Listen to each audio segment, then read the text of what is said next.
আমার সাহাবী সাদ সালামি কই দে আমার কাছে এনে দে আমার কলিজার টুকরা সাদ সালামিকে আমার বুকে দে সাহাবীরা অগ্রসর হলেন আহত সাদ সালামি রাদিয়াল্লাহু তাআলা কেনে আমার নবীর মুবারক কোলে উঠাইয়া দিলা জোরে কর সুবহানাল্লাহ আলহামদুলিল্লাহ আলহামদুলিল্লাহি ওয়া কাফা ওয়া সালামুন আলা ইবাদিহিল্লাযীনা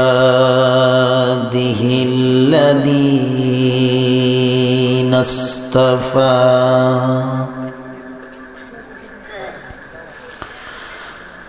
أما بعد فأعوذ بالله من الشيطان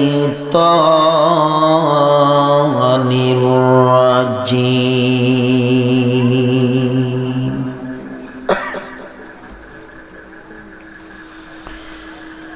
بسم الله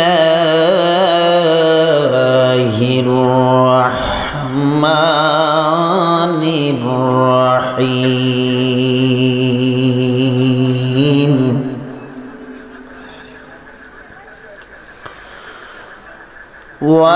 والعصر إن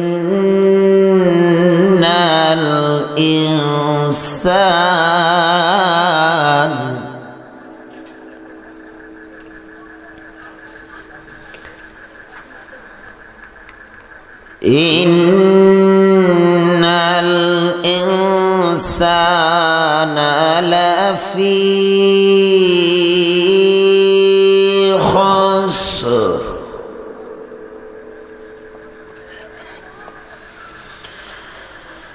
إلا الذين آمنوا وعملوا الصالحات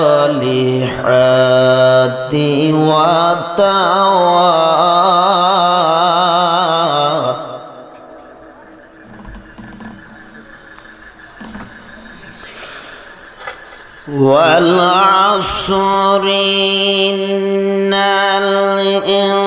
الإنسان لفي خسر إلا الذين آمنوا وعملوا الصالحات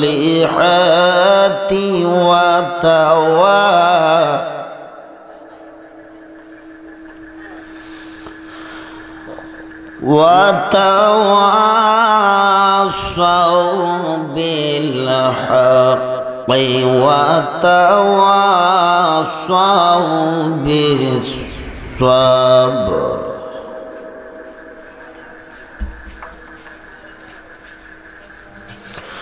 وقال النبي صلى الله عليه وسلم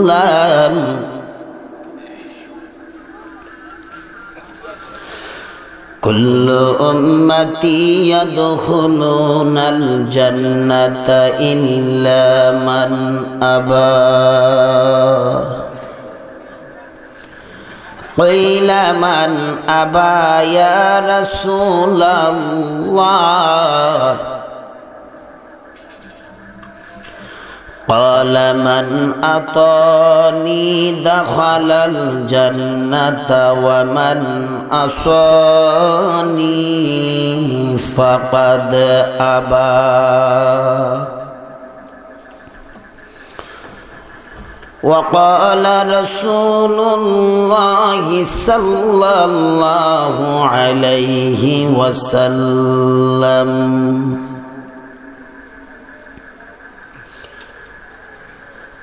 أخلص دينك يكفيك العمل القليل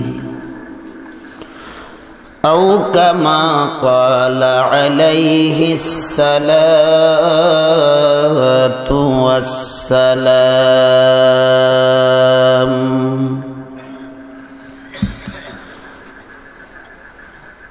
حب سنة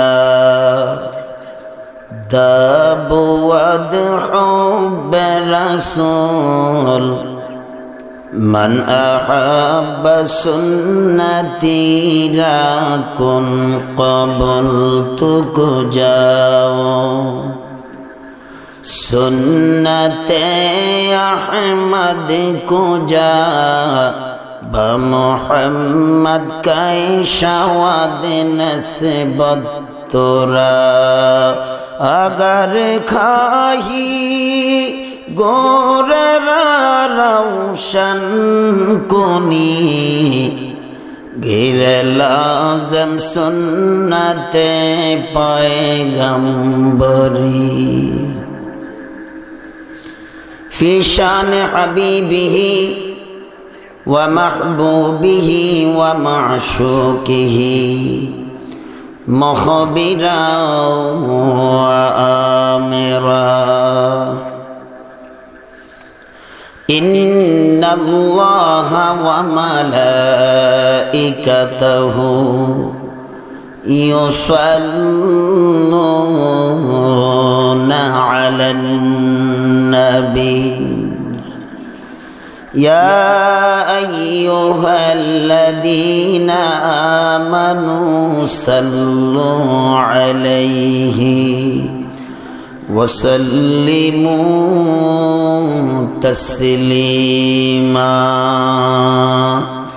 اللهم صل على محمد وعلى آل محمد كما صليت على إبراهيم وعلى آل إبراهيم إنك حميد مجيد আর মোহাব্বত দিয়ে পড়তে হবে জবান খুলতে হবে হৃদয়ের সব আবেগ অনুভূতি উজাড় করে নবীর উপর দরুদ পড়বেন اللهم بارك على محمد وعلى آل محمد كما باركت على إبراهيم وعلى آل إبراهيم إنك حميد مجيد بلغ العلا كشف الدجى بجماله حسنت جميع خصاله صلوا عليه وآله يا صاحب الجمال ويا سيد البشر من وجهك المنير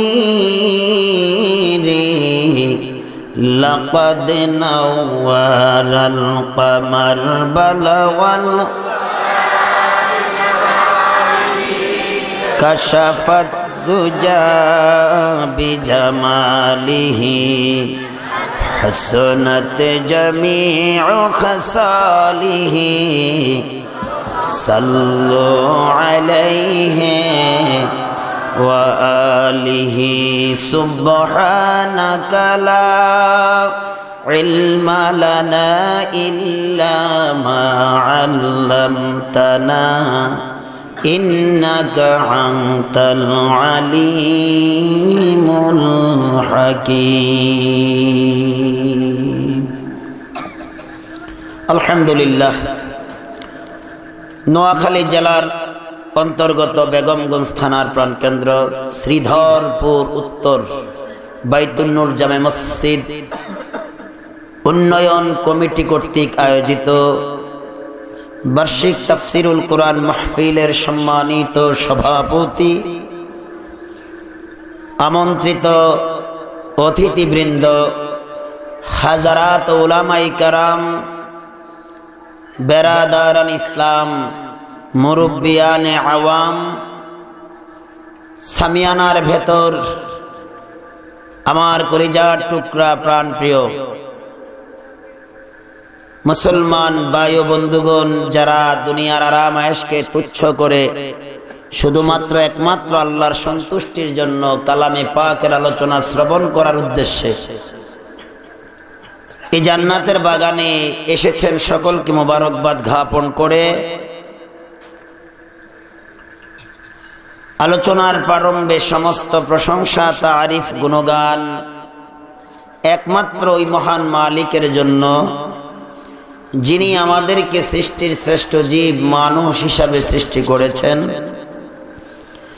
মানুষের মধ্য থেকে ঈমান দিয়ে আমাদেরকে ধন্য করেছেন, আমাদেরকে শ্রেষ্ঠ নবী দিয়েছেন, শ্রেষ্ঠ দ্বীনের অনুসারী করেছেন এবং শ্রেষ্ঠ কিতাব কোরআনুল কারীম দান করেছেন। কোন দরখাস্ত, কোন অ্যাপ্লিকেশন, কোন আরজ করা লেগেছে? এটা আমাদের জন্য দৌলত, নেয়ামত কি না? নেয়ামত প্রাপ্ত হওয়ার পর গোলামের, বান্দার কি করণীয়? প্রশংসা করা, গোলামের কৃতজ্ঞ হওয়া। কার নিকট? জোরে বলুন। এজন্য আমরা কি জবান খুলে কালিমাতুশ শুকর আদায় করে বলতে পারি আলহামদুলিল্লাহ? শুকরে নেয়ামত, নেয়ামত দাফিজু কুনাত, কুফরে নেয়ামত, নেয়ামত আদিবি রুকুনাত। আল্লাহ আল্লাহ तू मेरा माबूद है, अल्लाह अल्लाह तू मेरा मकसूद है, अल्लाह अल्लाह क्या मजादार नाम है, अल्लाह अल्लाह मोमिनों का काम है। अल्लाहर नेयामतेर शुक्र गुजार करले বান্দার প্রতি নেয়ামত আল্লাহ আরো বৃদ্ধি করে দিবেন, উজাড় করে দিবেন। আর নেয়ামত পেয়ে যদি নেয়ামতের কেউ অকৃতজ্ঞ, অশকর করে, আল্লাহ নেয়ামত ছিনিয়ে নেন। আর ইন্না আযাবিল শাদীদ, এবং যন্ত্রণাদায়ক শাস্তির ব্যবস্থার বিধানও আল্লাহ রেখেছেন। এ নোয়াখালীর মুসলমান, ও নবীর উম্মতের দল, কত মানুষ, কত ইমানদার, কত আল্লাহর গোলাম এই জান্নাতের বাগান থেকে বঞ্চিত রয়েছে। আপনাকে আমাকে মহান মালিক এই জান্নাতের বাগানে এনে গর্বিত করেছেন, ধন্য করেছেন। এটা কি আমাদের জন্য নেয়ামত না কিয়ামত? কথা ঠিক আছে? কাহারো জন্য কিয়ামত।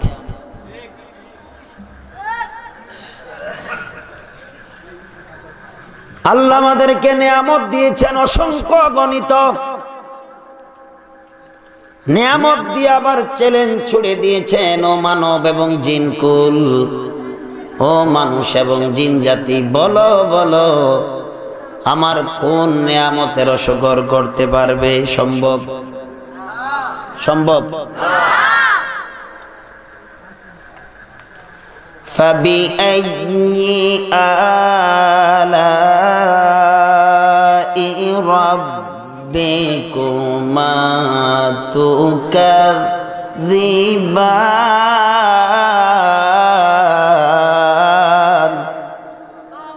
বলো আমার কোন কোন নিয়ামতের শুকর করবে?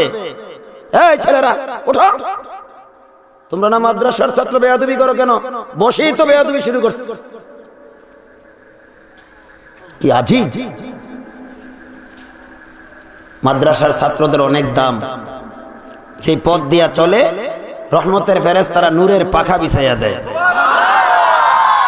আপনারাও আজকে কিছু সময়ের জন্য একটা তালিবুল ইলম, এর সম্মান অর্জন করেছেন। কারণ যারা দিন অনুসন্ধানের জন্য, দিন অনুসন্ধানের জন্য, দিন পূজার জন্য, ইসলাম বুঝার জন্য, কোরআন বুঝার জন্য, হাদিস বুঝার জন্য, মাসলা মাসাইল বুঝার জন্য ঘর থেকে, বাসা থেকে বেরিয়ে পড়ে তারা তালেবুল ইলম।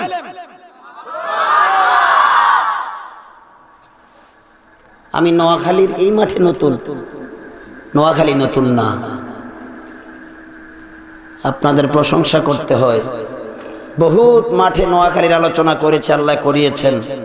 আজকের মাঠটা দেখে আমি একটু সংকীর্ণ হয়ে গেছি, সংকোচ হয়ে গেছি। নোয়াখালীর মাঠ এত ছোট না। ডিসেম্বরের 14 তারিখে সুবর্ণচরে একটা প্রোগ্রাম করলাম, এই প্যান্ডেলটার 10 গুণ বড় হবে। আমি বললাম খতিব সাহেবকে, এত বিশাল প্যান্ডেল, হুজুর এরপরও তো জায়গা হবে না। আস্তে কোন সুবহানাল্লাহ। বেশি জোরে আওয়াজ দিলে আবার বাড়ির তারা যদি শুনে, আসার জন্য একটু আগ্রহ জাগতে পারে। এজন্য একটু আস্তে বলবেন না জোরে বলবেন? আল্লাহর কি মেহেরবান।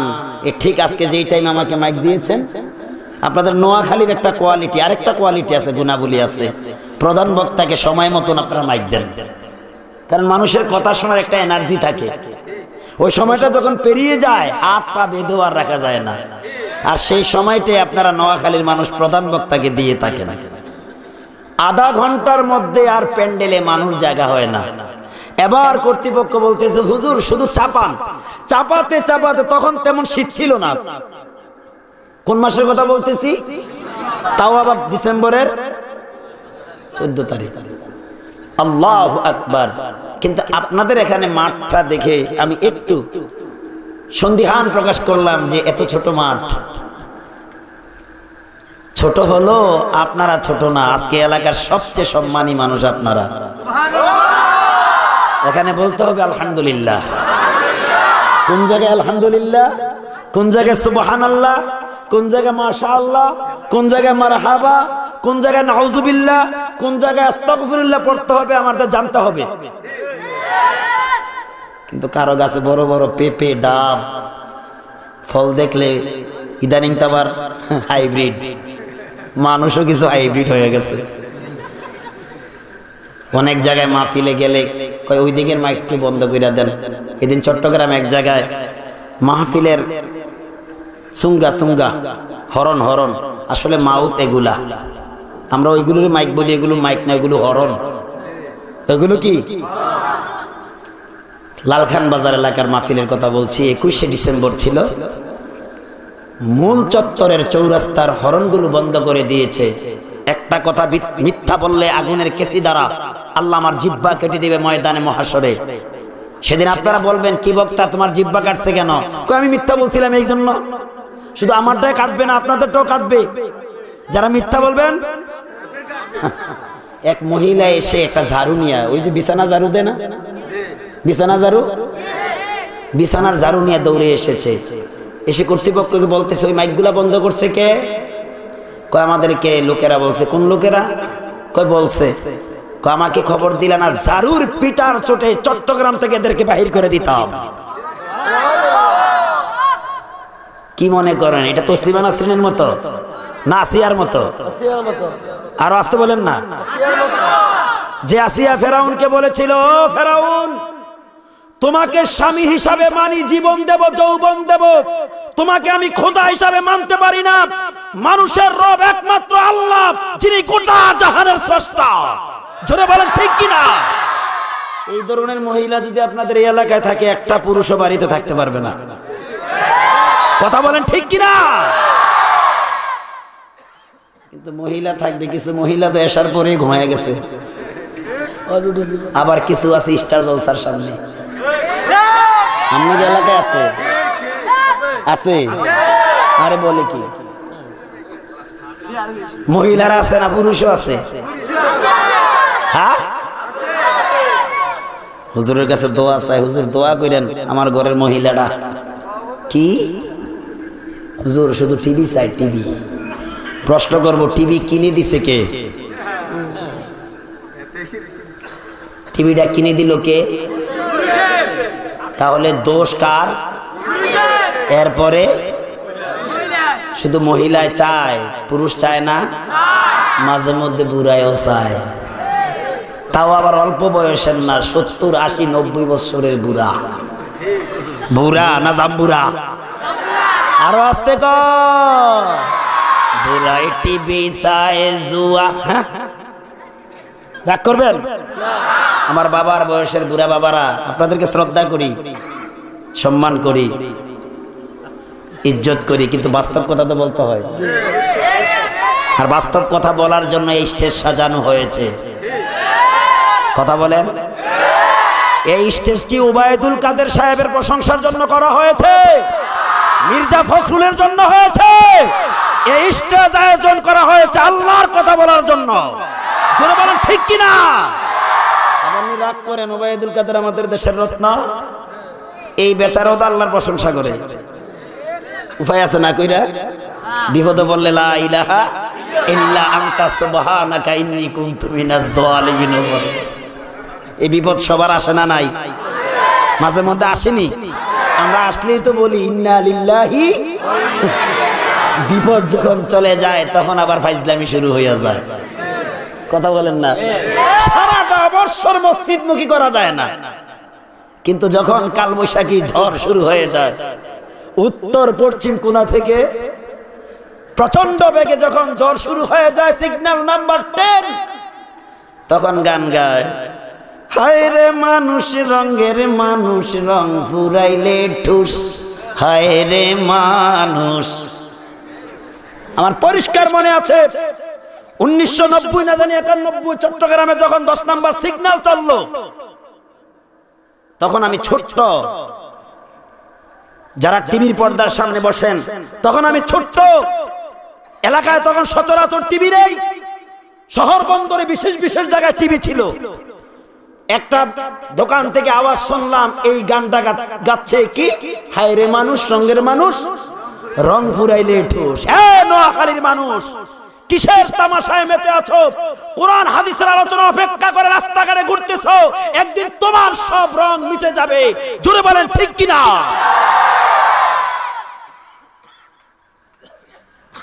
কোরআনুল কারীমের মাহফিলে আসতে পারলা না, যে কোরআনুল কারীমের প্রতিটি হরফ তহরাত সহকারে তেলাওয়াতের কারণে, শ্রবণ করার কারণে 10টি করে নেক। قال رسول الله صلى الله عليه وسلم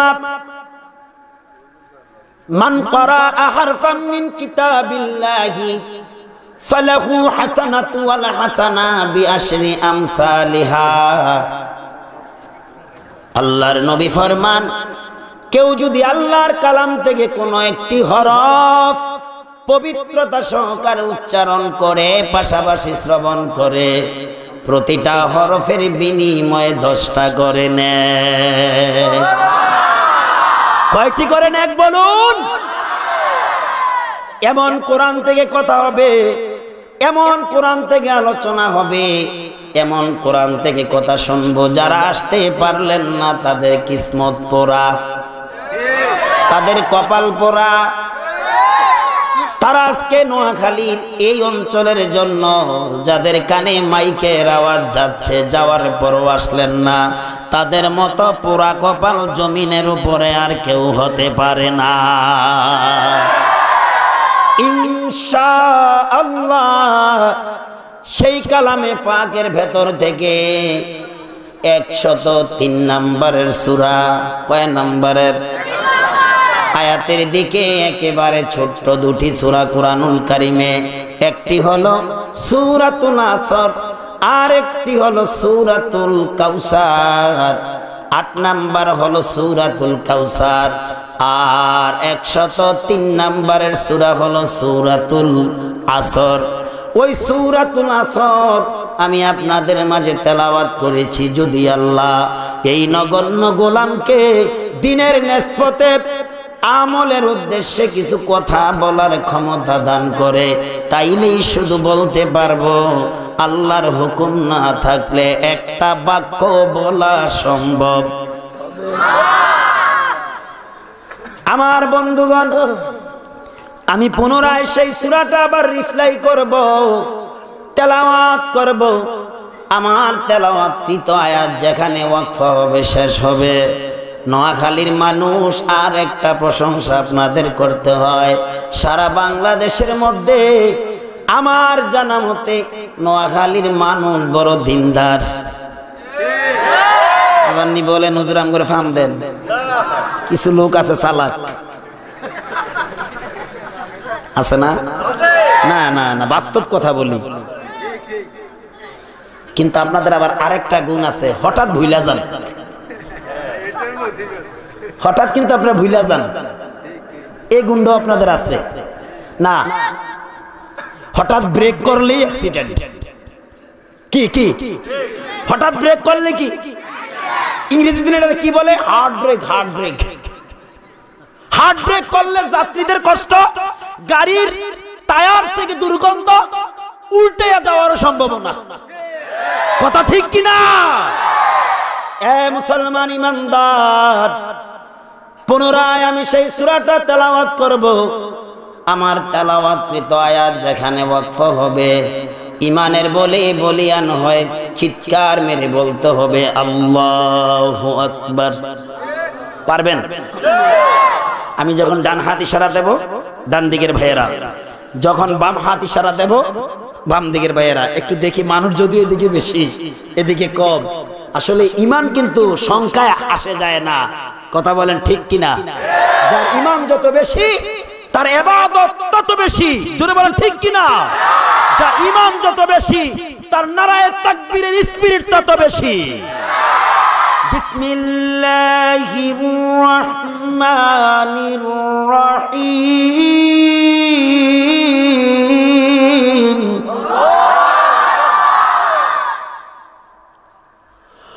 ওয়াল আসরি ইন্নাল ইনসানা লাফি খুসর। অনেকে জবান বন্ধ করে রাখছে, আওয়াজ দিত না, জবান খুলতেন না। এই জবান কার? আল্লাহ। ওয়াল আসরি ইন্নাল ইনসানা লাফি খুসর।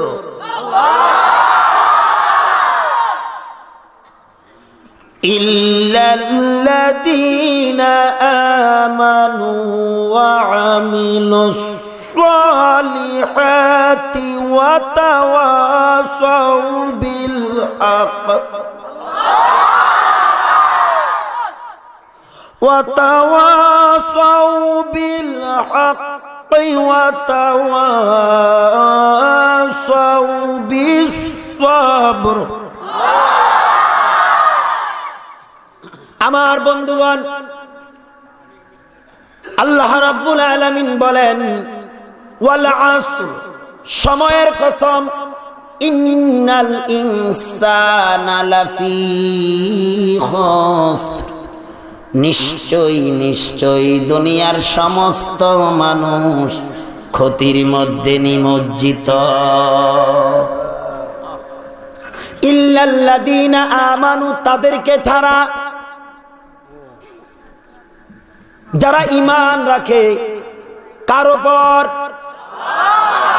ওয়া আমিলুস সালিহাত, ঈমানের উপর অটল অবিচল ইস্তেকামাত থেকে যারা ভালো কাজ করে, আমলে সালেহা করে, তাদেরকে ছাড়া।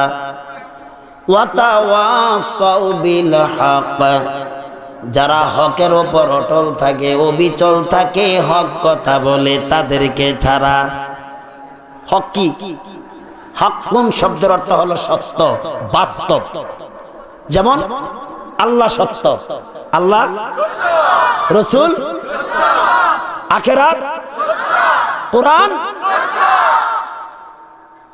ওয়া তাওয়াসাউ বিস সাবর, হকের কথা বলতে যাইয়া যত প্রতিকূল পরিবেশ আসে সব তুচ্ছ করে, সবরে জামিল করে, ধৈর্য ধারণ করে।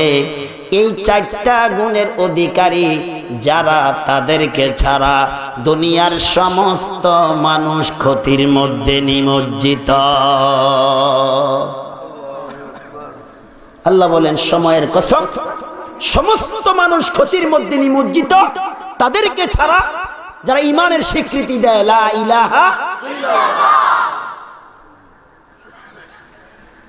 এই ঈমানের উপর অটল অবিচল থেকে যারা আমলে সলেহা ভালো কাজ এবং হক কথা বলে হকের উপর অটল অবিচল থাকে, আর এই হক কথা বলতে যে যত প্রতিকূল প্রতিবন্ধকতা আছে সব অপেক্ষা করে, সবরে জামিল ধৈর্য ধারণ করে। এই চারটা কোয়ালিটি যারা আছে, যাদের মধ্যে বিদ্যমান, এই চারটা বৈশিষ্ট্য যারা গুণে গুণান্বিত, এই চারটা গুণের অধিকারী যারা, তাদেরকে ছাড়া বাকি সবাই ক্ষতিগ্রস্ত। কার কথা? জোরে বলেন।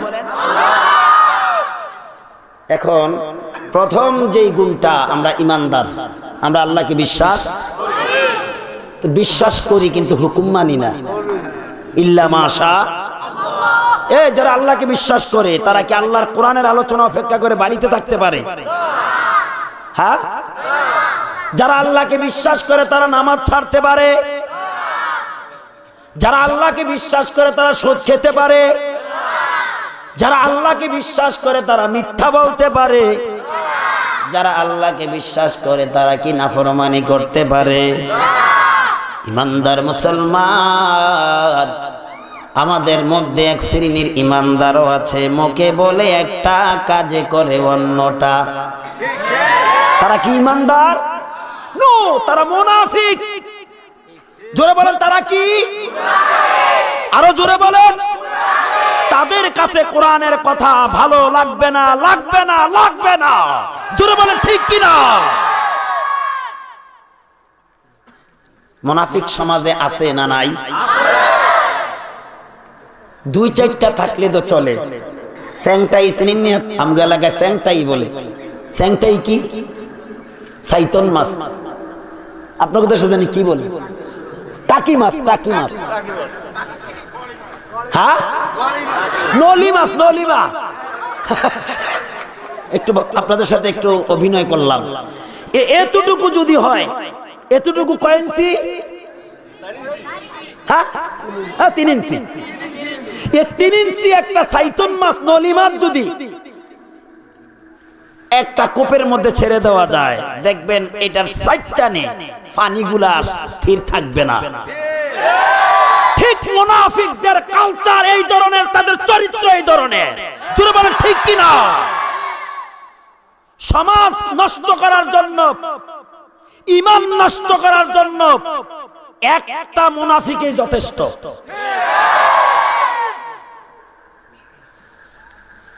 তাদের কাছে কোরআনের কথা ভালো লাগবে না, কোরআনের আওয়াজ ঈমানদারের কানে গেলে তাদের হুঁশ থাকবে না। তারা লেফ কম্বল লাথি মেরে কোরআনের মাহফিলে চলে আসবে। এটা হলো ঈমানদারের বৈশিষ্ট্য, এটা ঈমানদারের গুণ, এটা ঈমানদারের কোয়ালিটি। আর এই সকল ঈমানদার ব্যতীত দুনিয়ার সমস্ত মানুষ আমার কথা, কার কথা? এখন আসুন আমার বন্ধুগণ, ঈমানদারের গুণাবলী কি হবে, ঈমানদারের বৈশিষ্ট্য কি হবে, ঈমানদারের কাজকর্ম, কর্মসূচি, পরিকল্পনা, ডিসিপ্লিন কি হবে, এই ব্যাপারে কোরআনের আরেক আয়াত দিয়ে আল্লাহ বলেন, বিসমিল্লাহির রহমানির রহিম।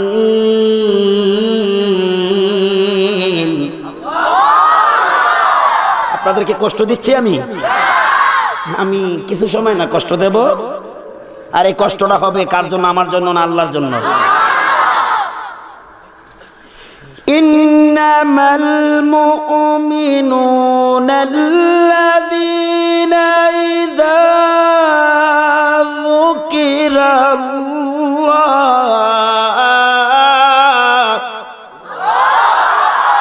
শুনুন, আল্লাহ কি বলে ইমানদারের গুণাবলী, তাদের বৈশিষ্ট্য কি হবে?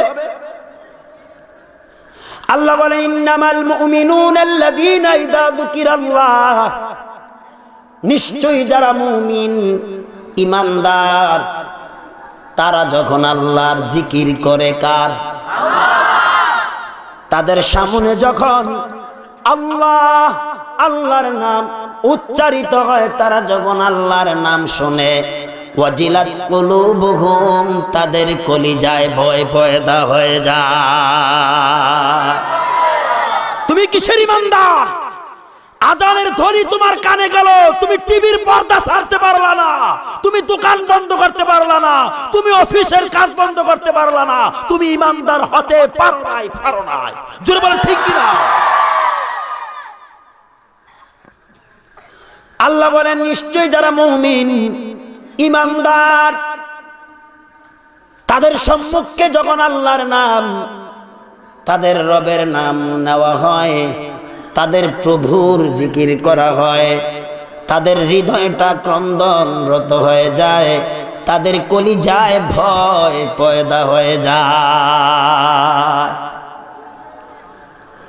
وَإِذَا تُلِيَتْ عَلَيْهِمْ آيَاتُ, যখন ইমানদারের আল্লাহ পাকের আয়াত সমূহ তেলাওয়াত করে, আল্লাহর কালাম তেলাওয়াত করে বা শুনে, জাদাতুহুম ঈমানা, তাদের ঈমান শুধু বাড়তেই। সভাপতির কথা, আমার কথা, সূরা আনফাল আয়াত নাম্বার 2 নম্বর আয়াত। ওয়া আলা রাব্বিহিম ইয়াতাওয়াক্কালুন, ইমানদারের অন্যতম কোয়ালিটি গুণ হলো তারা সব সময় আল্লাহর উপর ভরসা করে। কার উপর? আরো জোরে বলেন, কথা ঠিক আছে না? বাবার উপরে। আমাদের মধ্যে এক শ্রেণীর মুসলমান আছে, এরা বাবার উপরে ভরসা করে। বাবার প্রেমের গান গাইতে গাইতে, বাবার প্রেমের গান গাইতে গাইতে পানি পান করে যেন ফেরিওয়ালা। আমরা কোনো নোয়াখালী নাই, মাশাআল্লাহ। কি কয়? কি মহিমা জানে বাবায় রে, জীবন শেষ, বাবাই বলে মহিমা জানে। বাবারে খাওয়াইতে খাওয়াইতে ফুটবল বানায়, নিজের মা বাবার খবর নাই। আমগো বাবা কেবলা কাবা কলা খাইবার চায়, পরের জায়গায় গাছ লাগাইয়া মাতবুরি দেখায়। তোমার আমার টাকা, তোমার আমার ফল ফ্রুট খাইতে খাইতে যেন 10 নম্বরের ফুটবল। কথা বলেন, এটা বাবার দরবার না, এটা কোরআনের মজলিস, ঈমান মজবুতের মজলিস। কোন কোন জায়গায় গেলে মাশাআল্লাহ পাবলিক যেমন তেমন ড্যাগের শাড়ি আছে, ড্যাগের শাড়ি। আর কত কালচারের মানুষ, শুধু পুরুষ না, লেডিস হয়, মহিলাও আসে না নাই? দেখছেন নি আপনারা? কাফেলায় কাফেলায় বিভক্ত, এদিকে নাচানাচি, ওই দিকে ফালাফালি, ওই দিকে গাজার আসর, ওই দিকে ইয়াবার আসর, কোথাও কোথাও মহিলাদের আসর। দেখছেন নি মশান? আপনারা দেখেন নাই? আল্লাহ তা থেকে মুক্ত রাখুক, বলে না আমিন। উদাহরণ দিতে যাই বলি, এক দরবারে ডেক সাজাইছে, ডেক রান্না করে ডেক সাজাইয়া এক আশেক রেখে তুই পাহারা দে। পাহারা দিতে যে গেছে, পাহারাদার গাজা খাইয়া বিমূর। এখন গাজার নেশায় যখন অস্থির, হিতাহিত জ্ঞান নাই, এত খাওয়া খাইছে, গরু এত খায় না। এখন এই সুযোগে কুকুর আইসা জিব্বা দিয়া চেটে চেটে পান করা শুরু করছে, খাওয়া শুরু করছে। আর কুকুরের খাওয়ার একটা স্টাইল আলাদা। কই মাছ আসেনি আপনাদের এলাকায়? আচ্ছা নাই, রুই মাছ আছে। রুই মাছের লেজের বাড়ি আর কই মাছের লেজের বাড়ি এক ক্যাটালগ। কি মুরব্বী ছাট ছাট করে বাড়ি মারে। আমরা গ্রামের মানুষ, পল্লীর মানুষ, এই জন্য জানা আছে। ঠিক কুকুর যখন কোথাও কারো বাড়িতে পাতের মার কোনো কিছু খায়, পাশে যদি কেউ দাঁড়াইয়া দেখেন, ঠাস ঠাস ঠাস ঠাস ঠাস ঠাস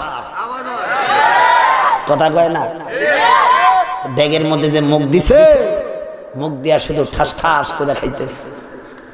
ওই গাঞ্জুটিটার কিছুটা নেশা দূর হইলে মাথা উঠাবে। মাথা আবার উঠায় কি কইরা? দাড়ি নাই, চুল কিন্তু লেডিস মার্কা, জোটটা জোটটা জটলানি আমরা বলি জোটটা। চুলের জন্য দেখে না, এমনি চুল নিচের দিকে উপরের দিকে বাজি মাইরা ছায়া দেখে কুকুরে ডেগের মধ্যে মুখ দিচ্ছে। এখন ভাবতেছে হায় হা, জনগণ দাঁড়াই আছে, এই ডেগের খিচুড়ি কি জনগণ খাবে? লোকেরা খাবে না, এগুলা ফালানি যাবে। আর যেগুলো কোথাও ফালায় তাহলে পচা দুর্গন্ধ কয়েকদিন থাকবে, বাতাস বায়ু নষ্ট হয়ে যাবে, মানুষের অসুস্থ হওয়ার সম্ভাবনা। এখন সে বুদ্ধি করলো কি করা যায়। আর এগুলোর সাথে তো ওইগুলা থাকি, একতারা দোতরা হারমোনি তীর কত তারা আছে না? হারমোনি একটা হাতে লইয়া দোতরাটা পাশে নিয়া এই খিচুড়ি খাওয়ার একটা সিস্টেম করলো। আর সুযোগে তার বাবার প্রশংসা করলো। প্রশংসাটা কি বলতাম? কায়া বদলাইছে রে বাবাই, কায়া বদলাইছে, কুত্তার বেশ দইরা বাবাই খিচুড়ি খাইছে। এবার বলেন তো বাবারে বানাইতে বানাইতে কি বানাইছে?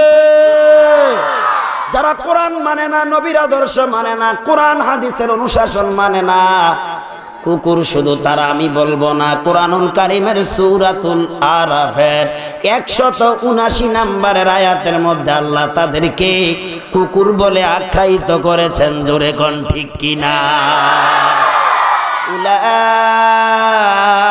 উলাইকা কাল আনআম বাল হুম আযাল। আল্লাহ বলে তারা চতুষ্পদ জানোয়ার, কুকুর শুকুরের মতো। শুধু তাই নয়, বাল হুম আযাল, এরা এর চেয়ে আরো খারাপ। তবে ইমানদারদেরকে ছাড়া, মুমিনদেরকে ছাড়া, আমলে সালেহাকারীদের ছাড়া, হক পথে চলনেওয়ালা, হক কথা বলনেওয়ালাদের ছাড়া, আর হক কথা বলতে যাইয়া, হকের উপর অটল থাকতে যাইয়া যত প্রতিবন্ধকতা, প্রতিকূল পরিবেশ সব তুচ্ছ করে একমাত্র ইমানের উপর যারা ইস্তেকামাত থাকে, সবরে জামিল করে, তাদেরকে ছাড়া। ইমানদার আবার কুকুর শুকুর হবে কেন? ইমানদার আবার কুকুর শুকুর হবে কেন? ইমানদার যদি ইমানের বিরুদ্ধে আচরণ করে, ইমানের পরিপন্থী কোনো কাজ করে, তখন হইতে পারে। জোরে বলেন ঠিক কিনা? এবার বুঝে থাকলে বলুন, ইমানদারের গুণাবলী কি? আল্লাহর হুকুম মানা। বলেন কার হুকুম? তারা আল্লাহর প্রশংসা করা, তাদের সামনে আল্লাহর নাম নেওয়া হলে কলিজায় ভয় সৃষ্টি হওয়া, তাদের হৃদয়ে ক্রন্দনরত হয়ে যাওয়া, তারা আল্লাহর কোরআন পড়া, কোরআন বোঝা, কোরআনের হুকুম মেনে চলা, সব সময় আল্লাহর উপর ভরসা করা। জোরে বলেন ঠিক কিনা? এইটা হবে ইমানদারের কালচার, এটা ইমানদারের গুণ। ইমানদারের গুণ এই না কোরআনের মাহফিল অপেক্ষা করে চলে যাওয়া। কথা বলেন ঠিক কিনা? এ মুসলমান ইমানদার, আজকে তোমার কাছে কোরআনের কথা ভালো লাগে না, নবীর ইত্তেবা ভালো লাগে না, তুমি আমি নিজেকে ইমানদার বলে দাবি করি। ইমানদার কারা? নবীর উম্মত কারা? এই ব্যাপারে আলোচনা করলে সারা রাত্র ইনশাআল্লাহ করা যাবে। তবে একজন ইমানদারের চরিত্র আপনাদের সামনে তুলে ধরি, একজন ইমানদারের গুণ আপনাদের সামনে তুলে ধরব। আর তা থেকে যদি বুঝার চেষ্টা করি, বুঝতে পারবো, যদি আল্লাহ আমাদেরকে বুঝার ক্ষমতা দান করে। কত বড় কথা! সমস্ত মানুষ ক্ষতির মধ্যে আছে, শুধুমাত্র ইমানদারদেরকে ছাড়া,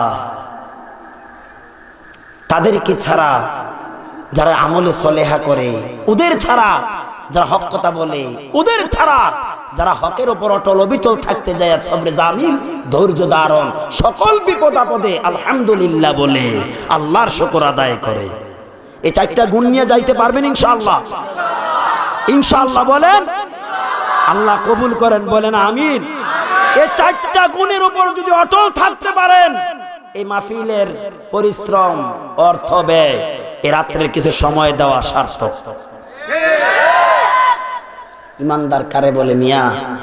ইমানদার কাকে বলে? আল্লাহর নবীর একজন সাহাবী হযরত সাআদ সালামি, বলবেন না রাদিয়াল্লাহু তাআলা? সাআদ সালামি, সাআদ। আসার সময় লাগলো শীত, এখন লাগে গরম। আল্লাহু আকবার।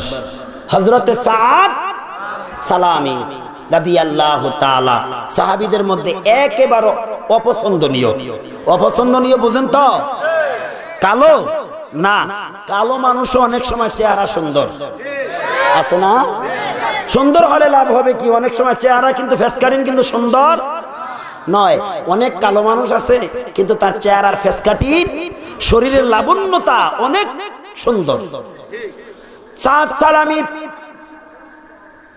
সাহাবীদের মধ্যে কালো, আবার চেহারা তেমন ছিল না ভালো, অপর দিকে গরিব। এত গরিব বলা বাহুল্য, ঈমান এনেছে, কালিমার বয়স মাত্র 8 মাস। 8 মাসের মুসলমান। কয় মাসের? তুমি 20-22 বছর 40 বছর হয়ে গেছো, এখনো বুকে হাত দিয়ে বলতে পারবা না ইমানদার। বলতে পারেন হুজুর এটা কেমন কথা বলি? হ্যাঁ, কিছু লোক আছে হুজুর দোয়া করেন, বুকে হাত দিয়ে বলতে পারি ইমান ঠিক আছে কিন্তু নামাজ এক ওয়াক্ত পড়ি না। এরকম মুসলমান কেউ বলতে পারবে ইমানদার? নামাজ না থাকলে ইমান আছে? বাইনাল আবদি ওয়া বাইনাল কুফরি তারকুস সালাত। যার নামাজ নাই তার ইমান নাই, কারণ ইমানদাররা নামাজ ছাড়তে পারে না, কাফেররা নামাজ পড়ে না। জোরে বলেন ঠিক কিনা? হযরত সাআদ সালামি 8 মাস ঈমান এনেছে, কালিমার স্বীকৃতি দিয়েছে, সুতরাং 8 মাসের মুসলমান। এমত অবস্থায় আল্লাহর পয়গম্বর মুহাম্মদুর রাসূলুল্লাহ সাল্লাল্লাহু আলাইহি ওয়াসাল্লামের খেদমতে হাজির হয়ে তিনি কাঁদতেন, অস্থির হয়ে যাচ্ছেন কাঁদতে কাঁদতে। কান্নার রুল পয়গম্বর থামাতে পারে না। আল্লাহর নবী বললেন, সাআদ সালামি আসলা, কিছুই বলে না, কিছুই বললে না, আবার কান্দ, কারণ জানতে চাই। সাআদ সালামি বললেন, ইয়া রাসূলুল্লাহ, ঈমান এনেছি আজকে 8 মাস। এই 8টি মাসের ভিতরে আমি আল্লাহর হুকুমের বাহিরে একটি কথা, একটি পা বাড়াই না, আল্লাহর হুকুমের বাহিরে চলি না। ওই মিয়া, ওয়াজটি বেশি লাগে? তোমার জীবনের পরিবর্তনের জন্য একটি কালিমা, একটি বাক্য, একটি সেন্টেন্সে যথেষ্ট। ইয়া রাসূলুল্লাহ, এই 8 মাসের ভিতরে আমি আল্লাহর কোন হুকুম অমান্য করি নাই, পয়গম্বরের কোন পরিহার করি নাই। কেমন ইমানদার? এদেরকে সারা দুনিয়ার সমস্ত মানুষ ক্ষতির মধ্যে আছে। ইয়া রাসূলুল্লাহ, কিন্তু একটা সুন্নাত আমি বাস্তবায়ন করতে পারছি না। বলে, সেই সুন্নাতটা কি? হুজুর, আজকে 8টি মাস মদিনার পথে পথে, বাড়ি বাড়ি, মহল্লায় মহল্লায় ঘুরলাম ওই সুন্নতটাকে বাস্তবায়নের জন্য। সেটা হলো আপনি নবীর সুন্নত, নিকাহ, বিবাহ। বিবাহ ওই যে আপনারা বলেন ফরজ, বিয়ে করা ফরজ না, বিয়ে করা রাসূলের সুন্নত। কিন্তু বিয়ের পরে ইজাব কবুলের পর স্ত্রীকে তার হক আদায় করে দেওয়া, মোহর আদায় করা ফরজ। কিন্তু মোহর দেন না, যৌতুক নেন কিছু লোকে। কথা ঠিক কিনা? ইয়া রাসূলুল্লাহ, এই সুন্নতটা আদায় করার জন্য আজকে 8টি মাস মদিনার অলিতে গলিতে মহল্লায় মহল্লায় ঘুরলাম, কেউ আমার কথায় রাজি হলো না, কেউ আমাকে মেনে নিল না, কেউ আমাকে বিয়ে করতে রাজি হয় না। ওগো আল্লাহর নবী, আমি ভীতির সঞ্চারে আছি, আমি আশঙ্কায় আছি। এই সুন্নতটা যদি আমি বাস্তবায়ন করে না, আল্লাহু আকবার, এই সুন্নতটা যদি আমি বাস্তবায়ন করে না মরতে পারি, অথবা এই সুন্নত যদি বাস্তবায়ন না করে মরে যায়, হয়তো একটা সুন্নতের জন্য আমি আল্লাহর আদালতে আটকিয়ে যাব। একটি সুন্নতের জন্য এত ভীতি প্রদর্শন, আর তোমার আমার কাছে হাজারো হাজারো সুন্নত ছুটে যায়, আবার দাবি করি আশিকে রাসূল। চেহারার দিকে তাকাইলে ফলাইশার মতন লাগে, নারায়ণের মতন দেখা যায়, রাধা কৃষ্ণের মতন লাগে, কয় আমি আশিকে রাসূল। সিটকিরা ফাড়া দিয়া পেটটার মধ্যে একটা লাঠি মারলে আলহামদুলিল্লাহ সূরাটাও বাইরে হইতো না, কয় আমি আশিকে রাসূল। কথা বলেন ঠিক না বে ঠিক? আশিকে রাসূল কাকে বলে? আশিকে রাসূল কে হতে পারে? আশিকে রাসূল এই সেন্টেন্সটা কার মুখে শোভা পায়? শোনো মুসলমান, কান লাগাইয়া। সাদ সালামি বললেন, ইয়া রাসূলুল্লাহ, আমি এই সুন্নতটা যদি বাস্তবায়ন করে যেতে পারি, আমার বিশ্বাস আমি মরে গেল আল্লাহ আমাকে নাসাত দিবে, আর যদি এটা বাস্তবায়ন না করে মরে যায়, হয়তো আল্লাহর আদালতে আমি ধরা পড়ে যাব, কারণ আমার এই 8 মাসের ভিতরে আমি আপনি নবীর কোন সুন্নতকে পরিহার করি নাই, আল্লাহর হুকুমের বাইরেও আমি চলি নাই। তারা তো পৃথিবী থেকে গ্যারান্টি দিতে পারে তারা জান্নাতি। কে কে? হাজারো হাজারো সুন্নত আমার আপনার মধ্যে থেকে ছুটে যায়, কোনো দুঃখ নাই, কোনো কষ্ট নাই। সাদ সালামি বললেন, হুজুর, এই বিবাহ নামের সুন্নতটা যদি আমি বাস্তবায়ন না করে যেতে পারি, তাহলে আল্লাহর আদালতে ধরা খেয়ে যাব, হয়তো জাহান্নামী। আল্লাহর নবী বললেন, কেন? কয় হুজুর, আমার চেহারা সুন্দর না, আবার কালো, অন্যদিকে আমি গরিব, এই জন্য আমাকে কেউ পছন্দ। আল্লাহর নবী বলেন, ইনশাআল্লাহ। কি বললেন? সাদ সালামি, সেজন্য তুমি ভয় পেও না, আর চিন্তা করো না, ইনশাআল্লাহ আমি নবী তোমার বিবাহের ব্যবস্থা করলাম। এবার পয়গম্বরের হাতে দায়িত্ব নিয়ে গেলেন। ভয়ের আর কোনো কারণ আছে? আর কোনো কারণ আছে? এই উম্মত, তোমরাও যদি নবীর সুন্নতের ভার গ্রহণ করতে পারো, সুন্নতকে মেনে নেওয়ার সিদ্ধান্ত নিতে পারো, নবীজির পক্ষ থেকে হাদিসে নববীর একটা বাণী তোমাদেরকে শোনাইয়া দেই। আল্লাহর নবী বলেন, মান আহাব্বা সুন্নতি ফাকাদ আহাব্বানি ওয়া মান আহাব্বানি কানা মাই ফিল জান্নাহ।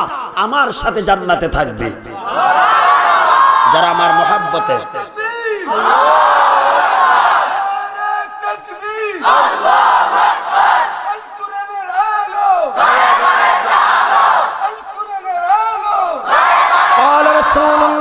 সাল্লাল্লাহু আলাইহি ওয়াসাল্লাম, মান আহাব্বা সুন্নতি ফাকাদ আহাব্বানি ওয়া মান আহাব্বানি কানা মাই ফিল জান্নাহ। ওয়া ক্বালা রাসূলুল্লাহ সাল্লাল্লাহু আলাইহি ওয়াসাল্লাম, মান তামাসসাকা বিসুন্নতি ইনদা ফাসাদি উম্মতি ফালাহু আজরু মিআতি শাহীদ আও কামা ক্বালা আলাইহিস সালাতু ওয়াস সালাম। পয়গম্বর বলে, উম্মতের দল কেউ যদি আমার মহব্বতে অনুপ্রাণিত হয়ে আমার সুন্নতকে বাস্তবায়ন করবে, তারা আমার সাথে জান্নাতে থাকবে। পয়গম্বরের অপর বাণী, আল্লাহর নবী বলেন, কেউ যদি ইসলামের দুর্যোগ কালে, ফিতনা ফাসাদের কালে সুন্নতকে বাস্তবায়ন করা লজ্জাকর মনে করে, এমত পরিস্থিতিতে পরিবেশে কেউ যদি আমার কোন সুন্নতকে বাস্তবায়ন করবে, প্রতিটা সুন্নতের বিনিময়ে শত শহীদের সওয়াব আল্লাহ আমলনামায় দিবে।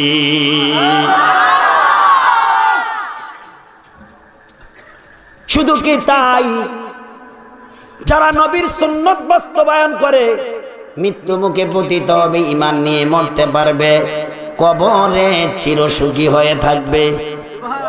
আগারে খাহি গোরে রাউশান কুনি গিরে লাজম সুন্নতে পয়গম্বরি তুকু যাও সুন্নতে আহমদ কুজা বা মুহাম্মদ কায়শাওয়াদ নসবত তোরা। কিন্তু পরিতাপের বিষয়, যেই সুন্নতে নবীর সাথে থাকা যাবে, যেই সুন্নতে তোমার কবর আলোকময় হয়ে যাবে, রৌশনময় হয়ে যাবে, ওই সুন্নতের সাথে আমার আপনার কোনো সম্পর্ক নাই। উম্মত কই, নবীর সুন্নত কই, কোনো খবর না। এই ইমানদার উম্মতের দল, আল্লাহ নবী বললেন সালামি, আর চিন্তা করো না, আমি তোমার বিবাহের দায়িত্ব নিলাম। এবার আল্লাহর নবী কেমন ব্যক্তির মেয়ের সাথে, কেমন বংশের মেয়ের সাথে, আর কেমন মেয়েটার সাথে সাত সালামি, একদিকে কালো, অপর দিকে চেহারা ভালো না, আবার গরিব, এমন ছেলেটার বিবাহটা কোন বংশের মধ্যে আল্লাহর নবী হিজাব কবুলে আবদ্ধ করে। কেমন বাবার মেয়েটা, আবার ওই বাবাটা কেমন, মেয়েটা কেমন, একটু শোনার দরকার আছে। আছে মদিনার শ্রেষ্ঠ বংশ বনি সাইয়্যিদুস সাকিব।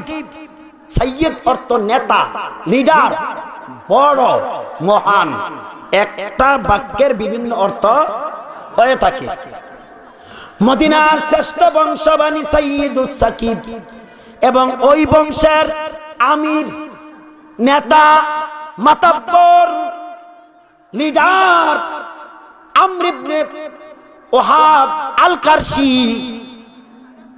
একদিকে বংশ শ্রেষ্ঠ, অপরদিকে বংশের নেতাও বটে। শুধু তাই না রে, ওই আমর ইবনুল ওহাব আল কারশির মেয়ে মদিনার সুন্দরীদের মধ্যে অন্যতম সুন্দরীয়। আর একটু আসতে বলেন আলহামদুলিল্লাহ।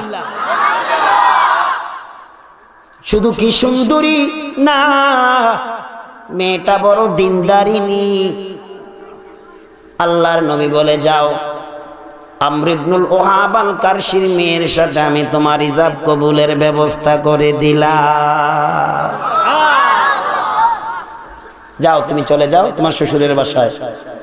যদি বাড়ির আঙ্গিনায় যায় তোমার শ্বশুর বাবাকে ফাদার ইজ ল, যদি পাও পরিচয় দিবা যে আল্লাহর নবী আপনার মেয়ের সাথে আমার ইজাব এবং কবুলের ব্যবস্থা করে দিয়েছেন।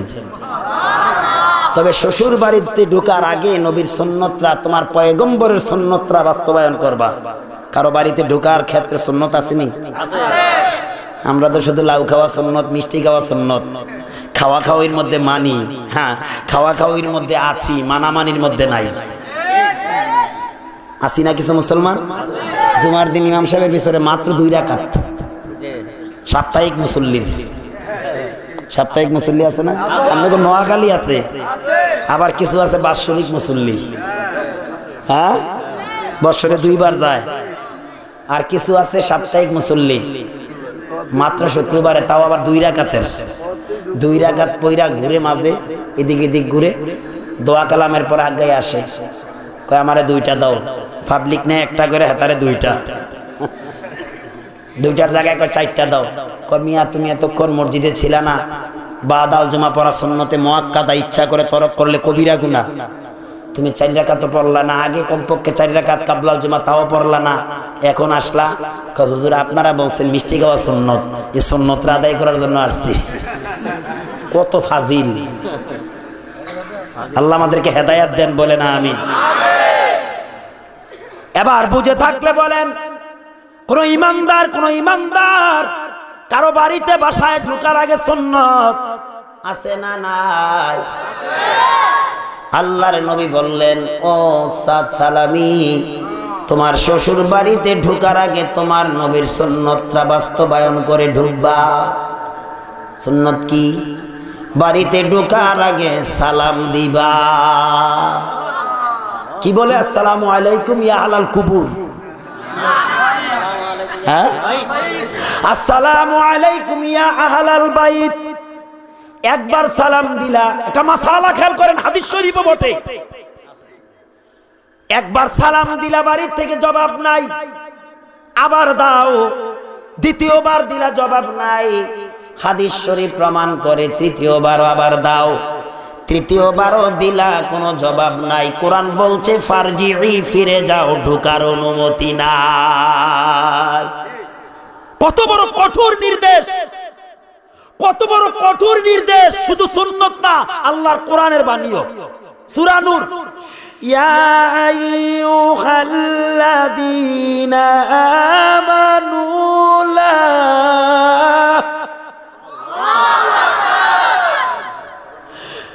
يا أيها الذين آمنوا لا تدخلوا بيوتا غير بيوتكم حتى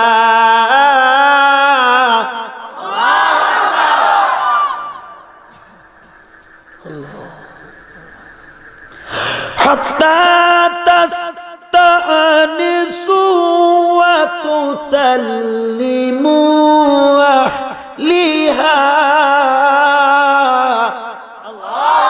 আল্লাহ বলে, ইমানদারের দল, ও নবীর উম্মতের দল, কারো বাড়িতে, কারো বেড়াকে, কারো বাউন্ডারিতে ঢুকে পড়ো না, ওই বাড়িওয়ালার সাথে পরিচয় বিনিময় করা ছাড়া। কিতাবে লেখে পরিচয় বিনিময় করার উত্তম কালচার হলো নবীর সুন্নাত দ্বারা। এর চেয়ে উত্তম কালচার পৃথিবীতে আর দ্বিতীয় নেই, জোরে কোন ঠিক কিনা? বাড়িতে ঢোকার উত্তম কালচার হলো নবীর সুন্নাত। সালাম দাও, একবার জবাব নাই, আবার দাও, আবার দিলা উত্তর নাই, আবার দাও, তিনবার দিলা জবাব নাই, ঢোকা যাবে না। মনে করতে হবে বাড়িতে ঘরে ঢোকার পরিবেশ।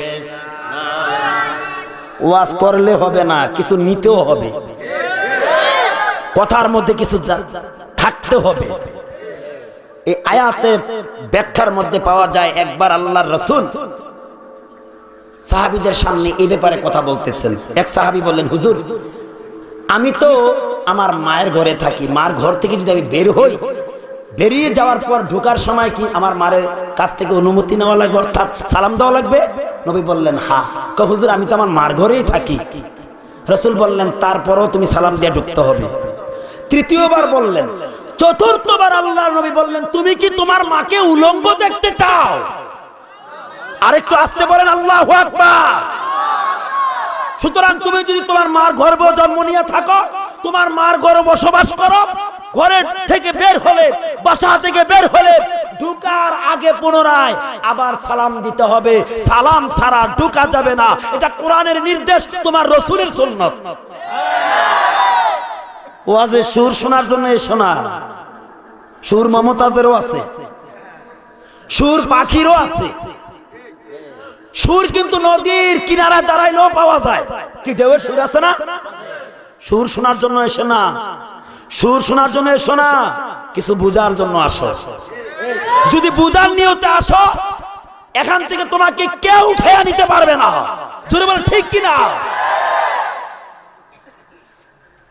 এ মুসলমান ইমানদার, সাদ সালামি আমর ইবনুল ওহাব আল কারশি, যার মেয়ের সাথে আল্লাহর রাসূল ইজাব কবুলে আবদ্ধ করলেন, ওই মাতাব্বর, ওই নেতার লিডারের বাড়ির সামনে যাইয়া দেখে, ভাগ্যের কি পরিহাস, শ্বশুর বাবা বাড়ির পাশে খাড়া, শ্বশুর আব্বা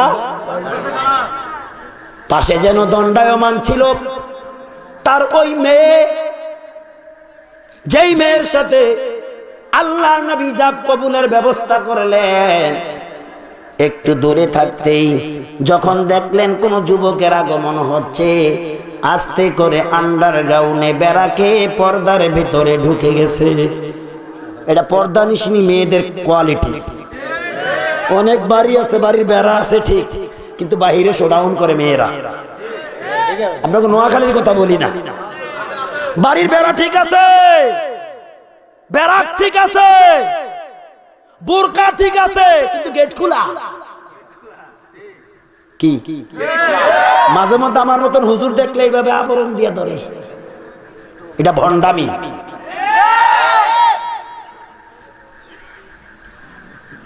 বোরকা পরা ফরজ, কিন্তু যেই বোরকায় তোমার দিকে আকর্ষণ করাবে এই বোরকা পরাও হারাম। জোরে বলেন ঠিক কিনা? বোরকা পরা ফরজ, বোরকা না পরা হারাম। মাসালা খেয়াল করেন। কিন্তু যেই বোরকা পরলে তোমার দিকে আকর্ষণ হবে অন্য পুরুষের, পর পুরুষের, এই আকর্ষণীয় বোরকা পরাও হারাম হারাম হারাম। জোরে বলেন ঠিক কিনা? বোরকা কাকে বলে? যে বোরকা পরিধান করলে তোমার শরীরের কোনো নিদর্শন, আলামত অন্য কেউ বুঝতে পারবে না, এটার নাম বোরকা। কিন্তু কিছু বোরকা আছে মাশাআল্লাহ, দেখলে মনে হয় কিছু জাকাতের কাপড় দিয়া, ফিতরার কাপড় দিয়া এক কইরা অতিরিক্ত একটু কাপড় লাগাইয়া দেয়। এটি বোরকা না, স্কেল। মেয়েটা বাবার সাথে দাঁড়ানো দণ্ডায়মান, আগত যুবককে দেখে মাত্র বেড়াকে ঢুকে গেছে, পর্দার ভিতরে ঢুকে গেছে। সাত সালামি সালাম দিলেন, আসসালামু আলাইকুম ইয়া হালাল বাইত। সালামের জবাব বিনিময় হলো। বললেন হাল আনতা, তুমি কে? বললেন নাহনু আসহাবু রাসূলিল্লাহ, আমি রাসূলের সাহাবী। কোথায় থেকে এসেছো? বললেন আল্লাহ রাসূলের কাছ থেকে এসেছি। হাল আনতা মা ইসমুক, তোমার নাম? নামও বললেন সাত সালামি। কি উদ্দেশ্যে? নেতা মানুষ তো, নেতার কাছে কত লোকে যায়, মনে করেছেন কোন জরুরতে, প্রয়োজনে? বললেন জাওয়াজানি, জাওয়াজানি, আপনার মেয়ের সাথে আল্লাহ রাসূল আমার বিবাহের ব্যবস্থা করেছেন। আরো জোরে কোন, আর একটু জোরে বলেন। কি? আমি আপনার জামাই। এবার নেতা মানুষ এমন ভাবে চোখ রাঙ্গা কইরা সাত সালামির চেহারা মাপতেছে, আর তার মেয়ের কথা দিলে দিলে স্মরণ করছে। মেয়ের সাথে ছেলের, কারণ আল্লাহ রাসূল একটু আগে বলছি না, মদিনার সুন্দরীদের মধ্যে অন্যতম সুন্দরী মেয়ে, মেয়ে দিনদারিনী, আবার নেতার মেয়ে, মদিনার শ্রেষ্ঠ বংশের মেয়ে। আমর ইবনুল ওয়াহাব আল কারশি মেয়ের সাথে ছেলের তুলনা করতেছে। দেখে যে 19-20 তো দূরের কথা, 16-20 তো দূরের কথা, 10-20ও না। তিনি এই প্রস্তাবটা সাপোর্ট করতে পারলেন না, মেনে নিতে পারলেন না। তিনি বললেন যে না, তুমি এই বাড়ির, আমার বাড়ির জামাই হওয়ার যোগ্যতা রাখো না, তুমি আমার জামাই হতে। তাকে তিরস্কার করলেন, বিতাড়িত করে দিলেন। এক বর্ণনায় এসেছে ধাক্কা মেরে, গায়ে স্পর্শ করে তার বাড়ি থেকে বিতাড়িত। আপনি কাউকে কথা বলার অধিকার আছে, কিন্তু কারো গায়ে হাত দেওয়ার, স্পর্শ করার অধিকার, এটা অত্যন্ত মারাত্মক অপরাধ। আমরা যারে তারে তো হাত তুলি, ইট ইজ রাইট, জোর যার মূল্য তার। যত নম্বরের জিরো হিরো হও, একদিন জিরো হইতে বেশি সময় না। বলেন, সাত সালামিকে ধাক্কা মেরে আমর ইবনুল ওয়াহাব আল কারশি, নেতা, লিডার মানুষ, তার বাড়ির আঙ্গিনা থেকে বের করে দিলেন। আমর ইবনুল ওয়াহাবের তিরস্কার পেয়ে, ধিক্কারে সাত সালামি চেহারা মলিন, আশার পাহাড় ভেঙ্গে তছনছ চুরমার, রিটার্ন চলে গেলেন হুজুরের দরবারে। মুহাম্মাদুর, খুব গুরুত্বপূর্ণ একটা কথা। এ নোয়াখালীর মায়েরা, ও বেগমগঞ্জের মায়েরা, এবার আপনারা মাইকের সাউন্ডের দিকে, হরনের দিকে কান লাগাইয়া শোনেন গো মা। কারণ মেয়ের মতন মেয়ে যদি হয়, কোন বাসায়, কোন ঘরে, একটা মেয়ের কারণে গোটা ফ্যামিলিটা পরিবর্তন হয়। জোরে বলেন ঠিক কিনা? যদি মেয়ের মতন মেয়ে জন্ম দেওয়া যায়, তৈয়ার করা যায়, ঠিক কিনা? আমগো তো মাশাআল্লাহ এমন মেয়ে আছে একটাই 7টা জাহান্নামের জন্য যথেষ্ট। এরকম মেয়ে আছে না? আর আল্লাহ রাসূলের একটা হাদিস আছে, আর দুনিয়া মাতাউ ওয়া খায়রু মাতাউহা আল মারআতুস সালিহা। দুনিয়ার যত সম্পদ দেখো বিশাল বিরাট, আরো কত দামি স্বর্ণরূপ হীরামণি মুক্তা জহরত, এগুলা দামি না। দুনিয়ার মধ্যে সবচেয়ে বড় দামি হলো ওই নারী, যেই নারীটা দিনদারি না, দিনদারিনী, মুত্তাকিনা, সালেহা, মুমিনা, আবেদা, খালেসা, তাকিয়া। এরকম একটা মেয়ে যদি কোনো ফ্যামিলিতে, কোনো বাসায় পয়দা হয়, একটা সমাজ পরিবর্তন হয়ে যায়। মাগো কান লাগাইয়া শোনো, আমর ইবনে ওয়াহাব আল কারশির তিরস্কারে সাদ সালামি চলে গেলেন পয়গম্বরের দরবারে। এই দিক দিয়া নেতা মানুষ, চেহারা মলিন, চক্ষু রাঙ্গা, সাদ সালামিকে বিদায় করে বাসায় অনুপ্রবেশ করলেন বেরাকে ঢুকার পরে মেয়ে বাবার চেহারার দিকে তাকাইয়া বলে, বাবা তোমার মেজাজ বড় উত্তেজিত। কারণ মেয়ে আবার যখন আগত যুবক আসতেছে দেখলেন, কোথায় ঢুকলো? বাবার সাথে আগত যুবকের কথোপকথন সব বেরাকের বাউন্ডারির কিনারায়, পর্দার কিনারায়, আড়ালে থেকে সব শ্রবণ করেছে। এটা পর্দানিশিনী মেয়েদের একটা গুণ, এটা পর্দানিশিনী মহিলাদের একটা। বাবা এবং আগত যুবকের সব কথা শুনেছে মন দিয়ে। যুবক যখন বিদায়, বাবা যখন প্রবেশ করলেন, বাবার চেহারার দিকে তাকাইয়া মেয়ে বলেন, বাবা যেন কোন যুবক এসেছিল, তোমার সাথে কি যেন কথোপকথন করলো, এক পর্যায়ে তুমি উত্তেজিত হয়ে গেলা রে বাবা।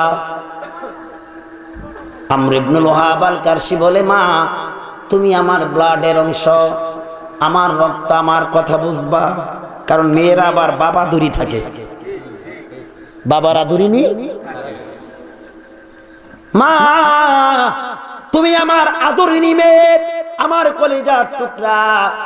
আজকে যে যুবক এসেছিল সে তোমার বিয়ের প্রস্তাব নিয়ে এসেছে, তোমার সাথে তার বিবাহ হয়ে গেছে অলরেডি। আমি জানি না, কারণ এ অধিকার আল্লাহর রাসূলকে দেওয়া হয়েছে বটে, কিন্তু যখন এই প্রস্তাব নিয়ে এসেছে আমার আঙ্গিনায়, আমার বাড়ির বেরাকের পাশে, আমি শোনার পরে আমি ছেলেকে দেখলাম, তাকে মাপকাঠি দিলাম, তোমার সাথে তুলনা করে দেখলাম গো মা, এই ছেলে আমার বাড়ির জামাতা, তোমার স্বামী হওয়ার যোগ্যতা নাই। তার প্রস্তাব আমি নাকচ করে আমার বাড়ির আঙ্গিনা থেকে তারে বিতাড়িত করে দিয়েছি। তাই নাকি বাবা? মেয়ে আবার ওই কথাটা তার জানা আছে।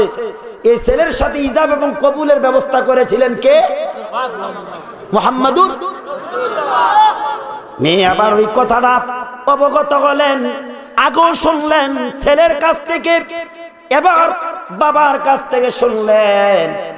ডেকে বলে, বাবা, কথাটা গুরুত্ব দিয়া বাবাকে জিজ্ঞাসা করলেন, বাবারে আমি তোমার বাড়িতে নাবালেগা থেকে বালেগা হয়েছি, বিবাহের উপযুক্ত হলাম, আমার সমাজের কেউ জানে না, আমার আত্মীয় স্বজনও কেউ জানে না আমি বিবাহিত হয়েছি। কেমন মেয়েও এটা, কেমন মেয়ে? বাড়ির লোকেরাও জানে না, প্রতিবেশীরাও জানে না, গ্রামের লোকেরা জানে না, আত্মীয় স্বজন জানে না। মেয়ে নাবালেগা থেকে বালেগা, আবার বিবাহের উপযুক্ত হয়েছে। মেয়েটা কেমন? এই মেয়েটার সাথে তো রাসূল বিবাহের ব্যবস্থা করেছে। জোরে কন্যা সুবহানাল্লাহ। ও আমার বাবা, এই ছেলে কি করে জানলো? তখন আবার রিটার্ন বললেন, মা আল্লাহর নবী মুহাম্মাদুর রাসূলুল্লাহ সাল্লাল্লাহু আলাইহি ওয়াসাল্লাম এই যুবকের সাথে তোমার বিবাহের ব্যবস্থা করেছে।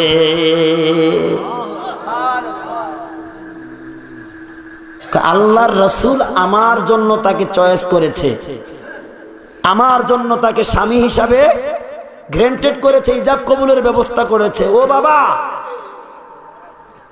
ও বাবা, জেনে রাখো তোমার কাছে এই ছেলে চয়েসফুল না হতে পারে, এই পাত্র তোমার কাছে পছন্দনীয় হয় নাই বটে, আল্লাহর নবী যার সাথে আমার ইজাব কবুলের ব্যবস্থা করেছে, জমিনের উপরে আসমানের নিচে এত যোগ্যতা সম্পূর্ণ এত উত্তম পাত্র আর দ্বিতীয় কেউ হতে পারে না।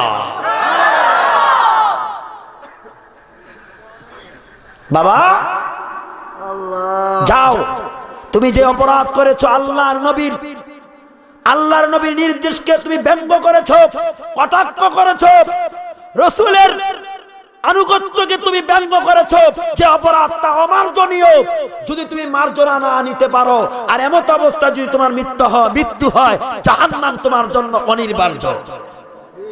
মেয়ের একটা উপদেশে আমর ইবনুল ওহাব আল কারশি সোজা আল্লাহ রাসূলের দরবারে চললেন। একটু আস্তে কোন সুবহানাল্লাহ। যায়া দেখে পাশেই বসা কালো সাহাবী, কুৎসিত চেহারা, গরিব মানুষ, সাত সালামি, মাথা নিচু অবনত করে বসে আছে। এই মুহূর্তে ইতিপূর্বে ঘটনাও বলে ফেলেছেন আল্লাহ রাসূলের কাছে ভেঙ্গে বসা আমর ইবনুল ওহাব আল কারশি হাজির। যায়া নিজের অপরাধ রাসূলের দরবারে স্বীকার করলেন, হুজুর আমি বুঝতে পারি নাই, আমি ভুল করেছি, আমাকে মাফ করে দেন। আল্লাহ নবী বললেন, যাও মাফ করে দিলাম।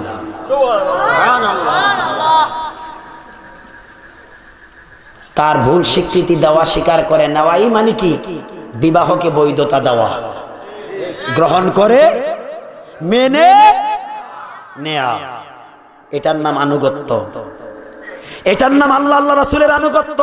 আর এই আনুগত্য যার মধ্যে আছে তার উপর আল্লাহর দয়া, করুণা, পরকালে তার জন্য শান্তির ফায়সালাও আছে। ওয়া আতিউল্লাহা ওয়ার রাসূল লাআল্লাকুম তুরহামুন। আল্লাহর আনুগত্য যেখানে আছে সেখানে আল্লাহর দয়া, করুণা আছে। আমর ইবনুল ওহাব আল কারশি মেনে নিলেন। আল্লাহর নবী বললেন, সাত সালামি, যাও এবার চলে যাও, তুমি তোমার বিবির সাথে দেখা করো। তবে বিবিকে তোমার জন্য বৈধতা জন্যে তার মোহর আদায় করো। আর তার মোহর আমি বাজেট করে দিলাম 600 দিরহাম। কত দিরহাম? তার মোহর আদায় করো। মোহর আদায় না করা পর্যন্ত তোমার স্ত্রীকে তোমার জন্য প্রযোজ্য নয়। সুবহানাল্লাহ আসতে বলেন। গরীব সাহাবী সাদ সালামী রাদিয়াল্লাহু তাআলা আনহু বললেন, ইয়া রাসূলুল্লাহ, আপনি তো জানেন আমি গরীব মানুষ, 600 দিরহাম বাজেট করলেন মোহর হিসাবে আমার পক্ষ থেকে বেগমের, আমার স্ত্রীর।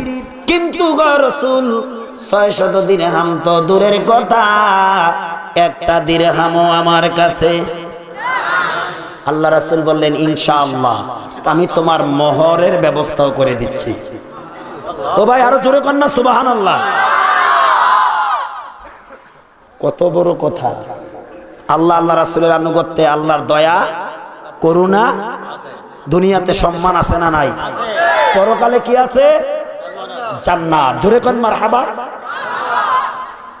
রে সাদ সালামি, আমি তোমার মোহরের ব্যবস্থা করে দিচ্ছি, যাও। তুমি আমার সাহাবী আব্দুর রহমান ইবনে আউফের কাছে যাবা, তিনি তোমাকে 200 দিরহাম দিবে। এরপরে যাবা ওসমান গনির কাছে, তিনি তোমাকে 200 দিরহাম দিবে। এরপরে আমার আলীর কাছে যাবা, আলীও তোমাকে 200 দিরহাম দিবে। কত হলো? মুসলমানের দল, উম্মতের দল। আল্লাহর নবী বিবাহের ব্যবস্থা করলেন, মোহরের ব্যবস্থা করে দিচ্ছেন। গেলেন হযরত সাদ সালামী রাদিয়াল্লাহু তাআলা, ওসমান, আব্দুর রহমান ইবনে আউফ, হযরত আলী রাদিয়াল্লাহু তাআলা আনহুম, উভয় তারা 200 করে দিরহাম দেওয়ার পরে চিন্তা করলেন, এটা তো স্ত্রীর জন্য নির্ধারিত মোহরের বাজেট, কিন্তু নতুন শ্বশুর বাড়িতে যাবে, কিছু অতিরিক্ত দরকার আছে না নাই? আছে না নাই? আবার শ্বশুর বাড়িটা উন্নত না অনুন্নত? কেমন উন্নত? অধিক উন্নত।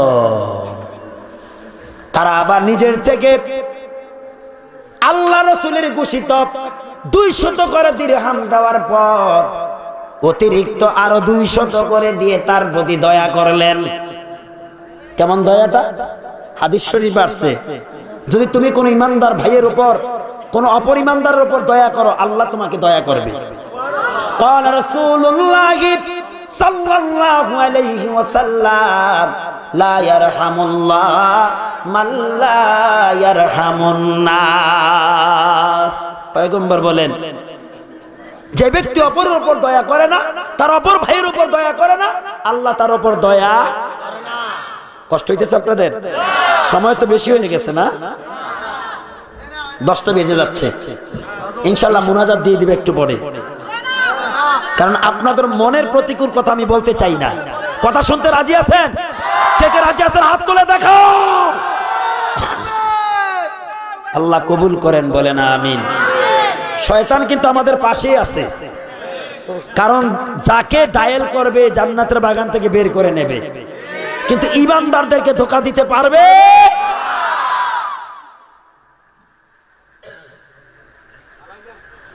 আমার বন্ধুগণ, আল্লাহর নবীর ঘোষিত 600 দিরহাম দেওয়ার পর আরো 200 করে অতিরিক্ত দিলেন তিনজনে। কত? এবার টোটাল কত? 1200 দিরহাম লইয়া নব শ্বশুর বাড়িতে যাবে। মনের মধ্যে আনন্দের কোন সীমা। কেউ বিবাহ একটা আনন্দ না? চলছে শ্বশুর বাড়ির উদ্দেশ্যে, বিবির সাথে তার মহর আদায়ের মাধ্যমে বাসর করবে। আনন্দের কোন সীমা রেখা। এই মুহূর্তে কে যেন আওয়াজ দিয়ে চিৎকার মেরে বলছে, ইমানদারেরা, ও মুসলমানেরা, আন্নাফির আন্নাফির আন্নাফির। তার মানে কি? যুদ্ধ, জিহাদ, কাফির বেঈমানদের সাথে দ্বীপ প্রতিষ্ঠার জন্য জিহাদ, মোকাবেলা। আল্লাহু আকবার বলেন। আমাদের মধ্যে এক শ্রেণীর লোক আছে, জিহাদের কথা শুনলে কয় জঙ্গি। তারা জিহাদের অর্থই জানে না। তারা জিহাদ কি, এটার বাক্যটা, এটার অর্থ কি, এইটাই জানে না, কিন্তু নিজেদেরকে মুসলমান দাবি করে। জোরে কর ঠিক কিনা? জিহাদ অর্থ অস্ত্র শোডাউন করা নয়, জিহাদ অর্থ পিস্তলের শোডাউন নয়, জিহাদ অর্থ অস্ত্রবাজি করা নয়, জিহাদ অর্থ রান্দালয়ে দৌড়ানো নয়, জিহাদ অর্থ হকি স্টিক নিয়ে আক্রমণ করা নয়। জোরে কর ঠিক কিনা? জিহাদ শব্দের অর্থ চেষ্টা, প্রচেষ্টা করা। কি? আল্লাহর পথে মানুষকে আনার জন্য চেষ্টা করে যাওয়া। আর যুদ্ধ হলো সর্বশেষ সিদ্ধান্ত। কথা ঠিক কিনা? সাদ সালামী রাদিয়াল্লাহু তাআলার কানে এই বাক্যটা যখন পৌঁছে গেল, ও বেগমগঞ্জের যুবক, ও নোয়াখালীর যুবক, আমার আলোচনার ধার প্রান্তে আমি চলে এসেছি। হযরতে সাদ সালামী বিবির জন্য 600 দিরহাম মোহর হিসাবে অতিরিক্ত 600 দিরহাম লইয়া শ্বশুর বাড়িতে আনন্দ বিনোদন করবে, এই জন্য প্রস্তুতি নিলেন। যখন জিহাদের ডাক কানে আসলো, শ্বশুর বাড়ির কথা ভুলিয়া এই দিরহামগুলো দিয়া ঢাল তরবারি সংগ্রহ করে, যুদ্ধের ইউনিফর্ম সংগ্রহ করে, নবীর অনুমতি নেয় নাই। অনুমতি ছাড়া শ্বশুর বাড়ির কথা, বিবির কথা বলে দুনিয়ার সব তুচ্ছ করে আল্লাহর দিন জমিনে প্রতিষ্ঠার জন্য যুদ্ধের ময়দানে চলে গেলে। আর তোমরা বাড়িতে যাইতেছো, বাড়িওয়ালা কি? বাড়িওয়ালাও বাড়িওয়ালা, এই বাড়ির মালিক যারা ছিল তারা আছে, তুমি থাকবা, বেড়াটা কিও। ওমা কানা লিনাফসিন আন তামুতা ইল্লা বিইজনিল্লাহি কিতাবাম মুআজ্জালা। সময় যখন হবে 1 সেকেন্ড এদিকেও হবে না সেদিকেও। চলে গেলেন জিহাদের ময়দানে। কাফির বেঈমানদের মোকাবেলা চলছে।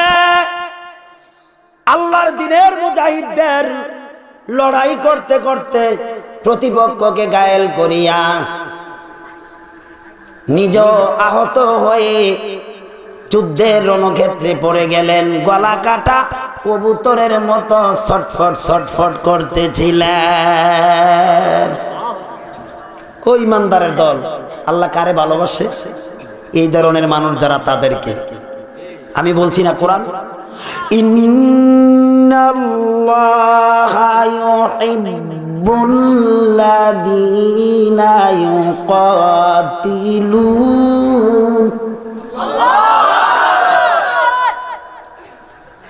ইন্নাল্লাহা ইউহিব্বুল্লাযীনা ইউকাতিলুনা ফী সাবিলিহি সাফফান কাআন্নাহুম বুনয়ানুম মারসুস।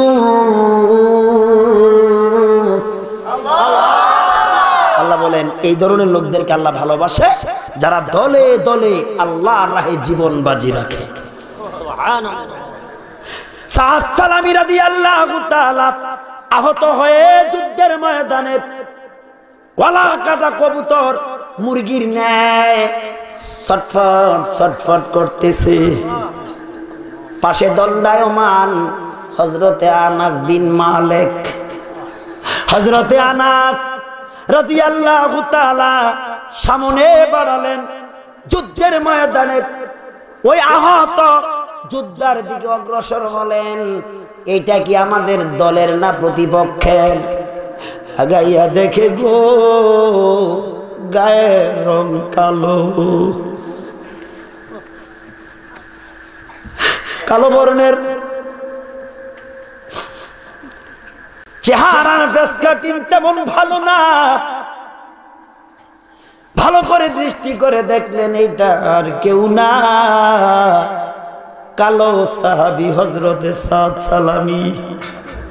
আল্লাহর নবীর নিকটে সাদ সালামী আহতের সংবাদটা পৌঁছাইয়া দিলেন। আল্লাহর নবী বললেন, সাহাবীরা রে, আমার সাদ সালামী তো যুদ্ধে আসার কথা না, শ্বশুর বাড়িতে যাওয়ার কথা। কই রে আমার সাহাবী সাদ সালামী কই? দে আমার কাছে এনে দে, আমার কলিজার টুকরা সাদ সালামীকে আমার বুকে দে। সাহাবীরা অগ্রসর হলেন। আহত সাদ সালামী রাদিয়াল্লাহু তাআলা কেনে আমার নবীর মুবারক কোলে উঠাইয়া দিলেন। জোরে কর সুবহানাল্লাহ। নোয়াখালীর যুবক, কোন দিকে দৌড়াস? শুন রে, আমার নবী সাদ সালামীকে নিজের আপন কোলে উঠাইয়া দিলেন। শুধু তাই না, আমার নবীর চাদর মোবারক দিয়া সাদ সালামীর কপালের ধুলা, শরীরের ধুলা, ধুলা বালিগুলো আল্লাহর নবী নিজেই মুছে দিচ্ছেন। জোরে বলবেন না সুবহানাল্লাহ। কত বড় কথা, নবীজির কোলে স্থান পাওয়া কত বড় কিসমত।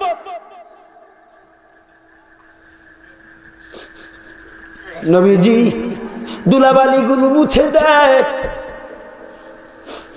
হুজুরের কোলে জান্নাতের টুকরা সাদ সালামী ছটফট করে।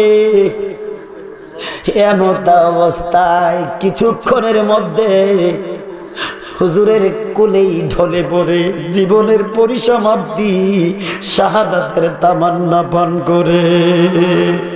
পড়ে ইন্না লিল্লাহি ওয়া ইন্না ইলাইহি রাজিউন। আমার হুজুর সাহাবীর শাহাদাতের পর আকাশের দিকে তাকালেন, আকাশের দিকে তাকাইয়া তিনি মুস্কি মুস্কি হাসতে লাগলেন। কিছুক্ষণ পর অল্প সময়ের মধ্যেই নবীজির মোবারক চেহারাটা অন্যদিকে ঘুরিয়ে নিলেন। পাশে একজন যুবক সাহাবী দণ্ডায়মান, কিতাবে এসেছে ওই সাহাবীর নাম আবু লুবাবা, একেবারে যুবক একজন মানুষ। ও যুবক, যুবক আবু লুবাবা এই সময় কিনারায় খাড়া, হুজুরের চোখে পানি, সাহাবীরা কান্দে। একজন সাহাবীর চোখে পানি ধরে রাখতে পারে না। যখন হুজুর আকাশের দিকে তাকালেন চেহারা হাস্যোজ্জ্বল, আবার কিছুক্ষণের মধ্যে চেহারা অন্যদিকে ঘুরালেন। আবু লুবাবা যুবক সাহাবী হুজুরের খেদমতে আরজ করলেন, ইয়া রাসূলুল্লাহ, সাদ সালামীকে কোলে নিয়ে আপনি কাঁদলেন, আপনার চোখে পানি ঝরলো। আকাশের দিকে তাকাইয়া শাহাদাতের পর আপনি হাসলেন। আবার নবীজি গো আপনার চেহারাটা অন্যদিকে ঘুরাইয়া নিলেন। নবীজি গো এর পিছনে কি রহস্য, কি হিকমত? আল্লাহর নবী কান্না বিজড়িত কণ্ঠে বলে, আবু লুবাবা রে, আমার সাহাবী তো যুদ্ধের ময়দানে থাকার কথা না, আমার সাহাবী মদিনার শ্রেষ্ঠ বংশের বনি সাইয়্যিদুস সাকিব, ওই বংশের নেতা আমর ইবনুল ওহাব আল কারশির মেয়ের সাথে বাসর ঘরে থাকার কথা ছিল। বাসর না করিয়া বিবি শ্বশুর বাড়ির দুনিয়ার সব মহব্বতের কথা ভুলে যখন জিহাদের ময়দানে আহত হয়ে গেল রে আবু লুবাবা, আমার সাহাবীর এই দুর্দশা দেখে আমি নবী চোখে পানি রাখতে পারলাম না, এই জন্য আমার চোখে পানি ঝরলো। বলে হুজুর আকাশের দিকে তাকাইয়া আপনি কাঁদলেন। আবু লুবাবা রে, আবু লুবাবা শোনো, আমার সাদ সালামী যখন শাহাদাত বরণ করলো, আল্লাহ আমাকে আওয়াজ দিলেন, পয়গম্বর আপনি কাঁদবেন না, আসমানের দিকে তাকান। আমি তাকাইয়া দেখলাম সাদ সালামীর শাহাদাতের সংবাদে আল্লাহর আসমানের সব দরওয়াজা খুলে দিয়েছে। সুবহানাল্লাহ। হুজুর আপনি আবার অন্যদিকে দৃষ্টি ঘুরাইয়া নিলেন, ডেকে বলে, আবু লুবাবা রে, আমি দেখতে পেলাম আমার সাদ সালামীকে বরণ করে নেয়ার জন্য অভ্যর্থনা দিয়ে সাদরে গ্রহণ করার জন্য জান্নাতের হুরেরা কার আগে খেয়ে পাবে, কার আগে কে আপন করে নিবে, কে আগে গ্রহণ করে নিবে, তাদের মধ্যে প্রতিযোগিতা, কম্পিটিশন লেগে গেল। তারা দ্রুত গতিতে আসার কারণে জান্নাতের ওড়নাগুলো তাদের বুকের অপরিক ভাগ থেকে ছড়ে গিয়েছিল।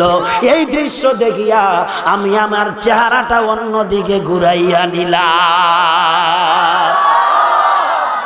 এ মুসলমান ইমানদার নবীর উম্মতের দল, রাসূলের আনুগত্য, আল্লাহর আনুগত্য যার মধ্যে আছে তার উপর আল্লাহ দয়া আছে, করুণা আছে, পরকালে তার জন্য সুসংবাদ জান্নাত আছে। কথা ঠিক কিনা?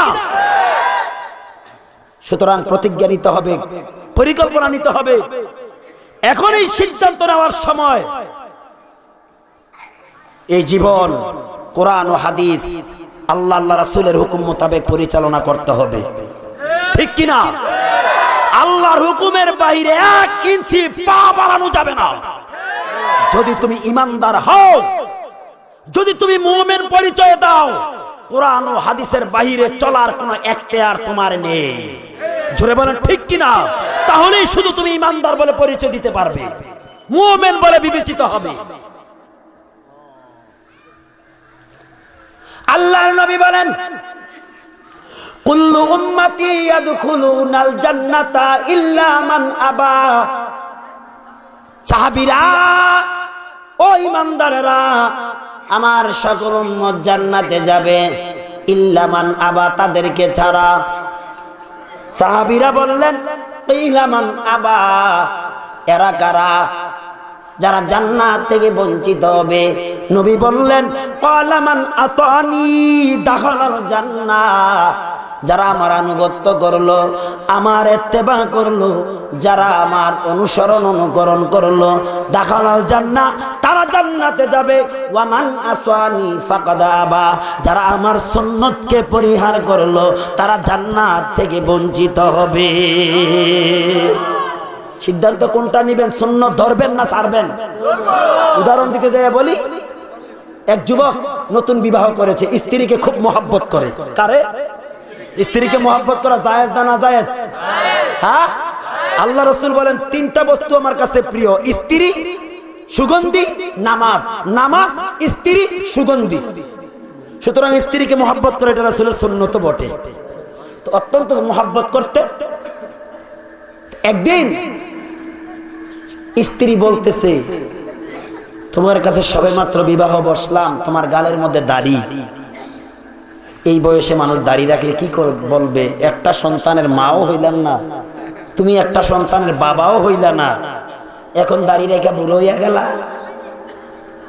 তো কি করব? পরামর্শ দিলেন আপাতত একটা কাজ করো, এই মুহূর্তে দাড়ি না রেখে দাড়িগুলা পরে রাখো, তো একটা ব্যালেট কিনা দিলেন দাড়িটি শেষে ফেলতে, অর্থাৎ কামাইয়া ফেলতে। আচ্ছা ঠিক আছে, আমি তোমার কথা বিবেচনা করছি। আপাতত স্ত্রীর কাছ থেকে বাজারে যে, মনে করেন আপনাদের এটা কি বাজার না, মজুমদার হাট, বাড়ির পাশে দোকানে বা বাজারে যাইয়া বুদ্ধি করে নিজেও একটা ব্লেড আনছে। ব্লেড এনে বলতেছে এই ব্লেডটা তুমি রাখো, তুমি আমাকে মহব্বত করো না? বলে হ্যাঁ, আমিও তোমাকে মহব্বত কম করি না, জীবনের চেয়ে বেশি মহব্বত করি, তো আমিও তোমার কথা মানবো যদি আমার কথা তুমি মানো। হে যুবক, রাত্রে 12টা-1টা পর্যন্ত ব্যাডমিন্টন খেলা, মাহফিলে বসছে, শয়তানে মিসকল মারে। তোমার কথা আমি রাখবো যদি তুমি আমার কথা, খুব খেল। আচ্ছা কি কথা? তুমি আমাকে অর্ডার করেছো আমার দাড়িগুলো সাইজা ফেলতে, আমিও তোমাকে অর্ডার করি মহব্বতের স্বার্থে, তুমিও তোমার চুলগুলো সাইজা লাও। বিবি ডেকে বলে স্বামী হ্যাঁ, চুল দিয়া নারীরা সুন্দর, চুলে মহিলাদের সৌন্দর্য বর্ধিত হয়, আর এই চুল যদি ছেটে ফেলে দেয়া হয় সৌন্দর্যতা ক্ষুণ্ণ হয়। স্বামী বলে বিবি তুমি যদি তোমার দাবিতে সত্যবাদী হও, চুলে যদি তোমাদের সৌন্দর্য বর্ধিত হয়, নবীর সুন্নত দাড়ি দিয়াও পুরুষের সৌন্দর্য। এবার উভয়ের কাছে আত্মসমর্পণ করলেন। নবীর সুন্নতের পরিপন্থী কোন বলা যাবে? আজকের মাহফিল থেকে যদি তোমরাও সিদ্ধান্ত নিতে পারো, আল্লাহ বলছেন আল্লাহর কথার মধ্যে কোনো সন্দেহ, সমস্ত মানুষ ক্ষতির মধ্যে নিমজ্জিত ইমানদারদেরকে ছাড়া। তাহলে সিদ্ধান্ত নিতে হবে, ইমানদার হওয়া যায়, ইমানের দাবিদার হওয়া যায়, মুমিন পরিচয় দেওয়া যায়, এমন কাজ জীবনে ছাড়বো না। আর যেই কাজ করলে ঈমান চলে যায় এমন কাজ জীবনে করব না। ইনশাআল্লাহ বলেন, ইনশাআল্লাহ। আল্লাহ কবুল করেন, বলেন আমিন। আস্তাগফিরুল্লাহাল্লাযী লা ইলাহা ইল্লা হুয়াল হাইয়ুল কাইয়্যুম ওয়া আতুবু ইলাইহি লা হাওলা ওয়ালা কুওয়াতা ইল্লা বিল্লাহিল আলিয়্যিল আযীম। বালাগাল উলা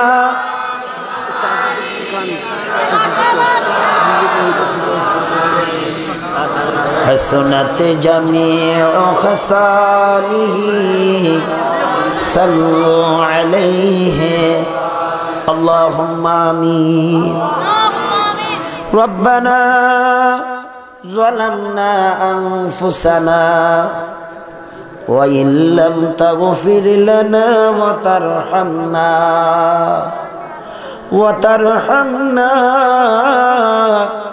وترحمنا لنكونن من الخاسرين بزز لا تقنطوا من رحمة الله ندار محج گناہ تو شاہرا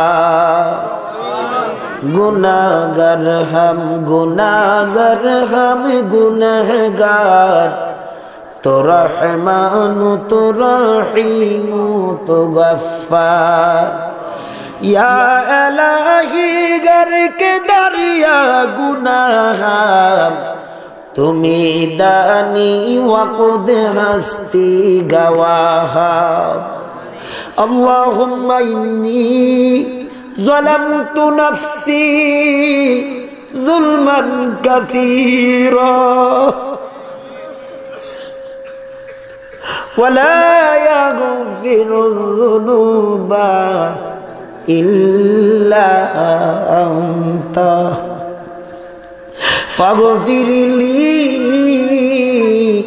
مغفرة من عندك وارحمني إنك أنت الغفور الرحيم أي مولاي كريم তাকাইয়া দেখো আলেম উলামা হাজী সাহেব তালিবুল ইলম স্কুল কলেজ পড়ুয়া সাধারণ মানুষ বিভিন্ন শ্রেণীর পেশার আবার কচি কাঁচা মাসুম বাচ্চাগুলো গভীর রাত্রে তোর আলিশান দরবারে হাত তুলেছে রে আল্লাহ হয়তো পর্দার আড়ালের মা বোনেরাও হাত উত্তোলন করেছে জানি না এই মজলিসে যার হাতটা পছন্দ হয় ওই হাতকে কেন্দ্র করে আজকের দোয়াটা কবুল করে না পরওয়ারদিগার ভয় লাগে জানি না রে না জানি জীবনের শেষ মুনাজাত হয়ে গেল না জানি জীবনের শেষ মাহফিল না জানি রে এইটাই জীবনের পরিসমাপ্তি ভয় লাগে কখন জানি আজরাইলের হাতে ধরা পড়ে যাই রে প্রভু আয় আল্লাহ এই হীন হায়াতে যত নগণ্য ইবাদত আমরা করলাম আজকের মাহফিল সহ সবগুলো ইবাদত তোর কাছে পেশ করলাম ভুল ভ্রান্তিগুলো মাফ করে দাও এর মধ্যে যে সওয়াবটুকু দিবা লক্ষ কোটি তার চেয়ে বেশি বেশি গুণ বর্ধিত করিয়া হাদিয়াটুকু সর্বপ্রথম সোনার মদিনা নবী পাকের রওজা মুবারকে পৌঁছাইয়া দাও প্রভু বাবা আদম থেকে আজকের এই মুনাজাত পর্যন্ত যত মুসলমান ইমানদার নরনারী অন্ধকার কবরে চলে গেছে সকলার আরোহায় পৌঁছাইয়া দাও আয় আল্লাহ আজকের এই শ্রীধরপুর এই গ্রামের আশেপাশের যত প্রতিবেশী গ্রাম আছে যত মানুষ এই জমিনে বিচরণ করত আজকে তারা অনেকে আমাদের মাঝে নাই এমনি ভাবে অনেকের মা নাই চলে গেছে অনেকের বাবা নাই আয় আল্লাহ আমাদের যাদের মা বাবা দুনিয়া থেকে বিদায় নিল আল্লাহ এই মুহূর্তে মা বাবার কবরে কবরে পৌঁছাইয়া দাও, কবরগুলোকে জান্নাতের বাগান বানিয়ে দাও। যাদের মা বাবা বেঁচে আছে হায়াতে বরকত দাও, যারা অসুস্থ সুস্থতা দান করো। রব্বির হামহুমা কামা রব্বায়ানি সগীরা। আয় আল্লাহ, অনেকে দোয়া চেয়েছে, জনাব সাদেক খান ওনার জন্য দোয়া চেয়েছে, অসুস্থ। আল্লাহ আমার ভাইজান আহানিয়ার জন্য দোয়া চেয়েছে।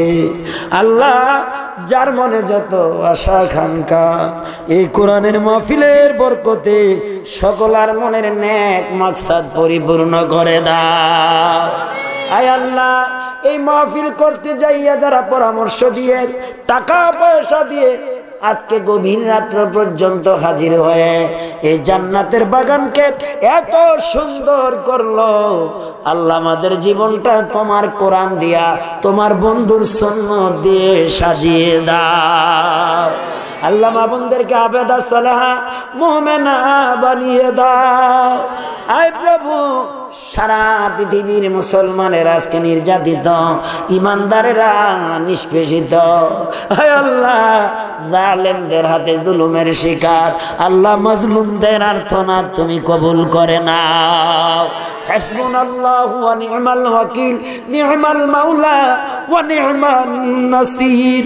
নাসরুম মিনাল্লাহি ওয়া ফাতহুন করিব, নাসরুম মিনাল্লাহি ওয়া ফাতহুন করিব ওয়া বাশশিরিল মুমিনিন। আয় আল্লাহ, আয় আল্লাহ, আয় আল্লাহ, আমাদেরকে মাফ করে দাও, আমাদের দেশের উপর তোমার রহমত বর্ষণ করো। আল্লাহ, দিনের কথা বলতে যাইয়া, ইমানের কথা বলতে যাইয়া, কোরআন সুন্নাহর কথা বলতে গেলে যতটুকু আলেম আমল হিকমতের দরকার, সুস্থতার দরকার, আল্লাহ তোমার সাহায্য চাই, তোমার দয়া ছাড়া কোনো উপায় না। হর গরি মে নে গুতু তুয়ার হায়, जो न मांगे उसे तू बेजार है। या इलाही दुआ हमको कबूल कर, जन्नतुल फिरदौस हमको नसीब कर। अल्लाह যার মনে যত আশা তুমি পুরাইয়া দাও, আল্লাহ আমাদেরকে মাফ করে দাও। سبحان ربك رب العزة عما يصفون وسلام على المرسلين والحمد لله رب العالمين.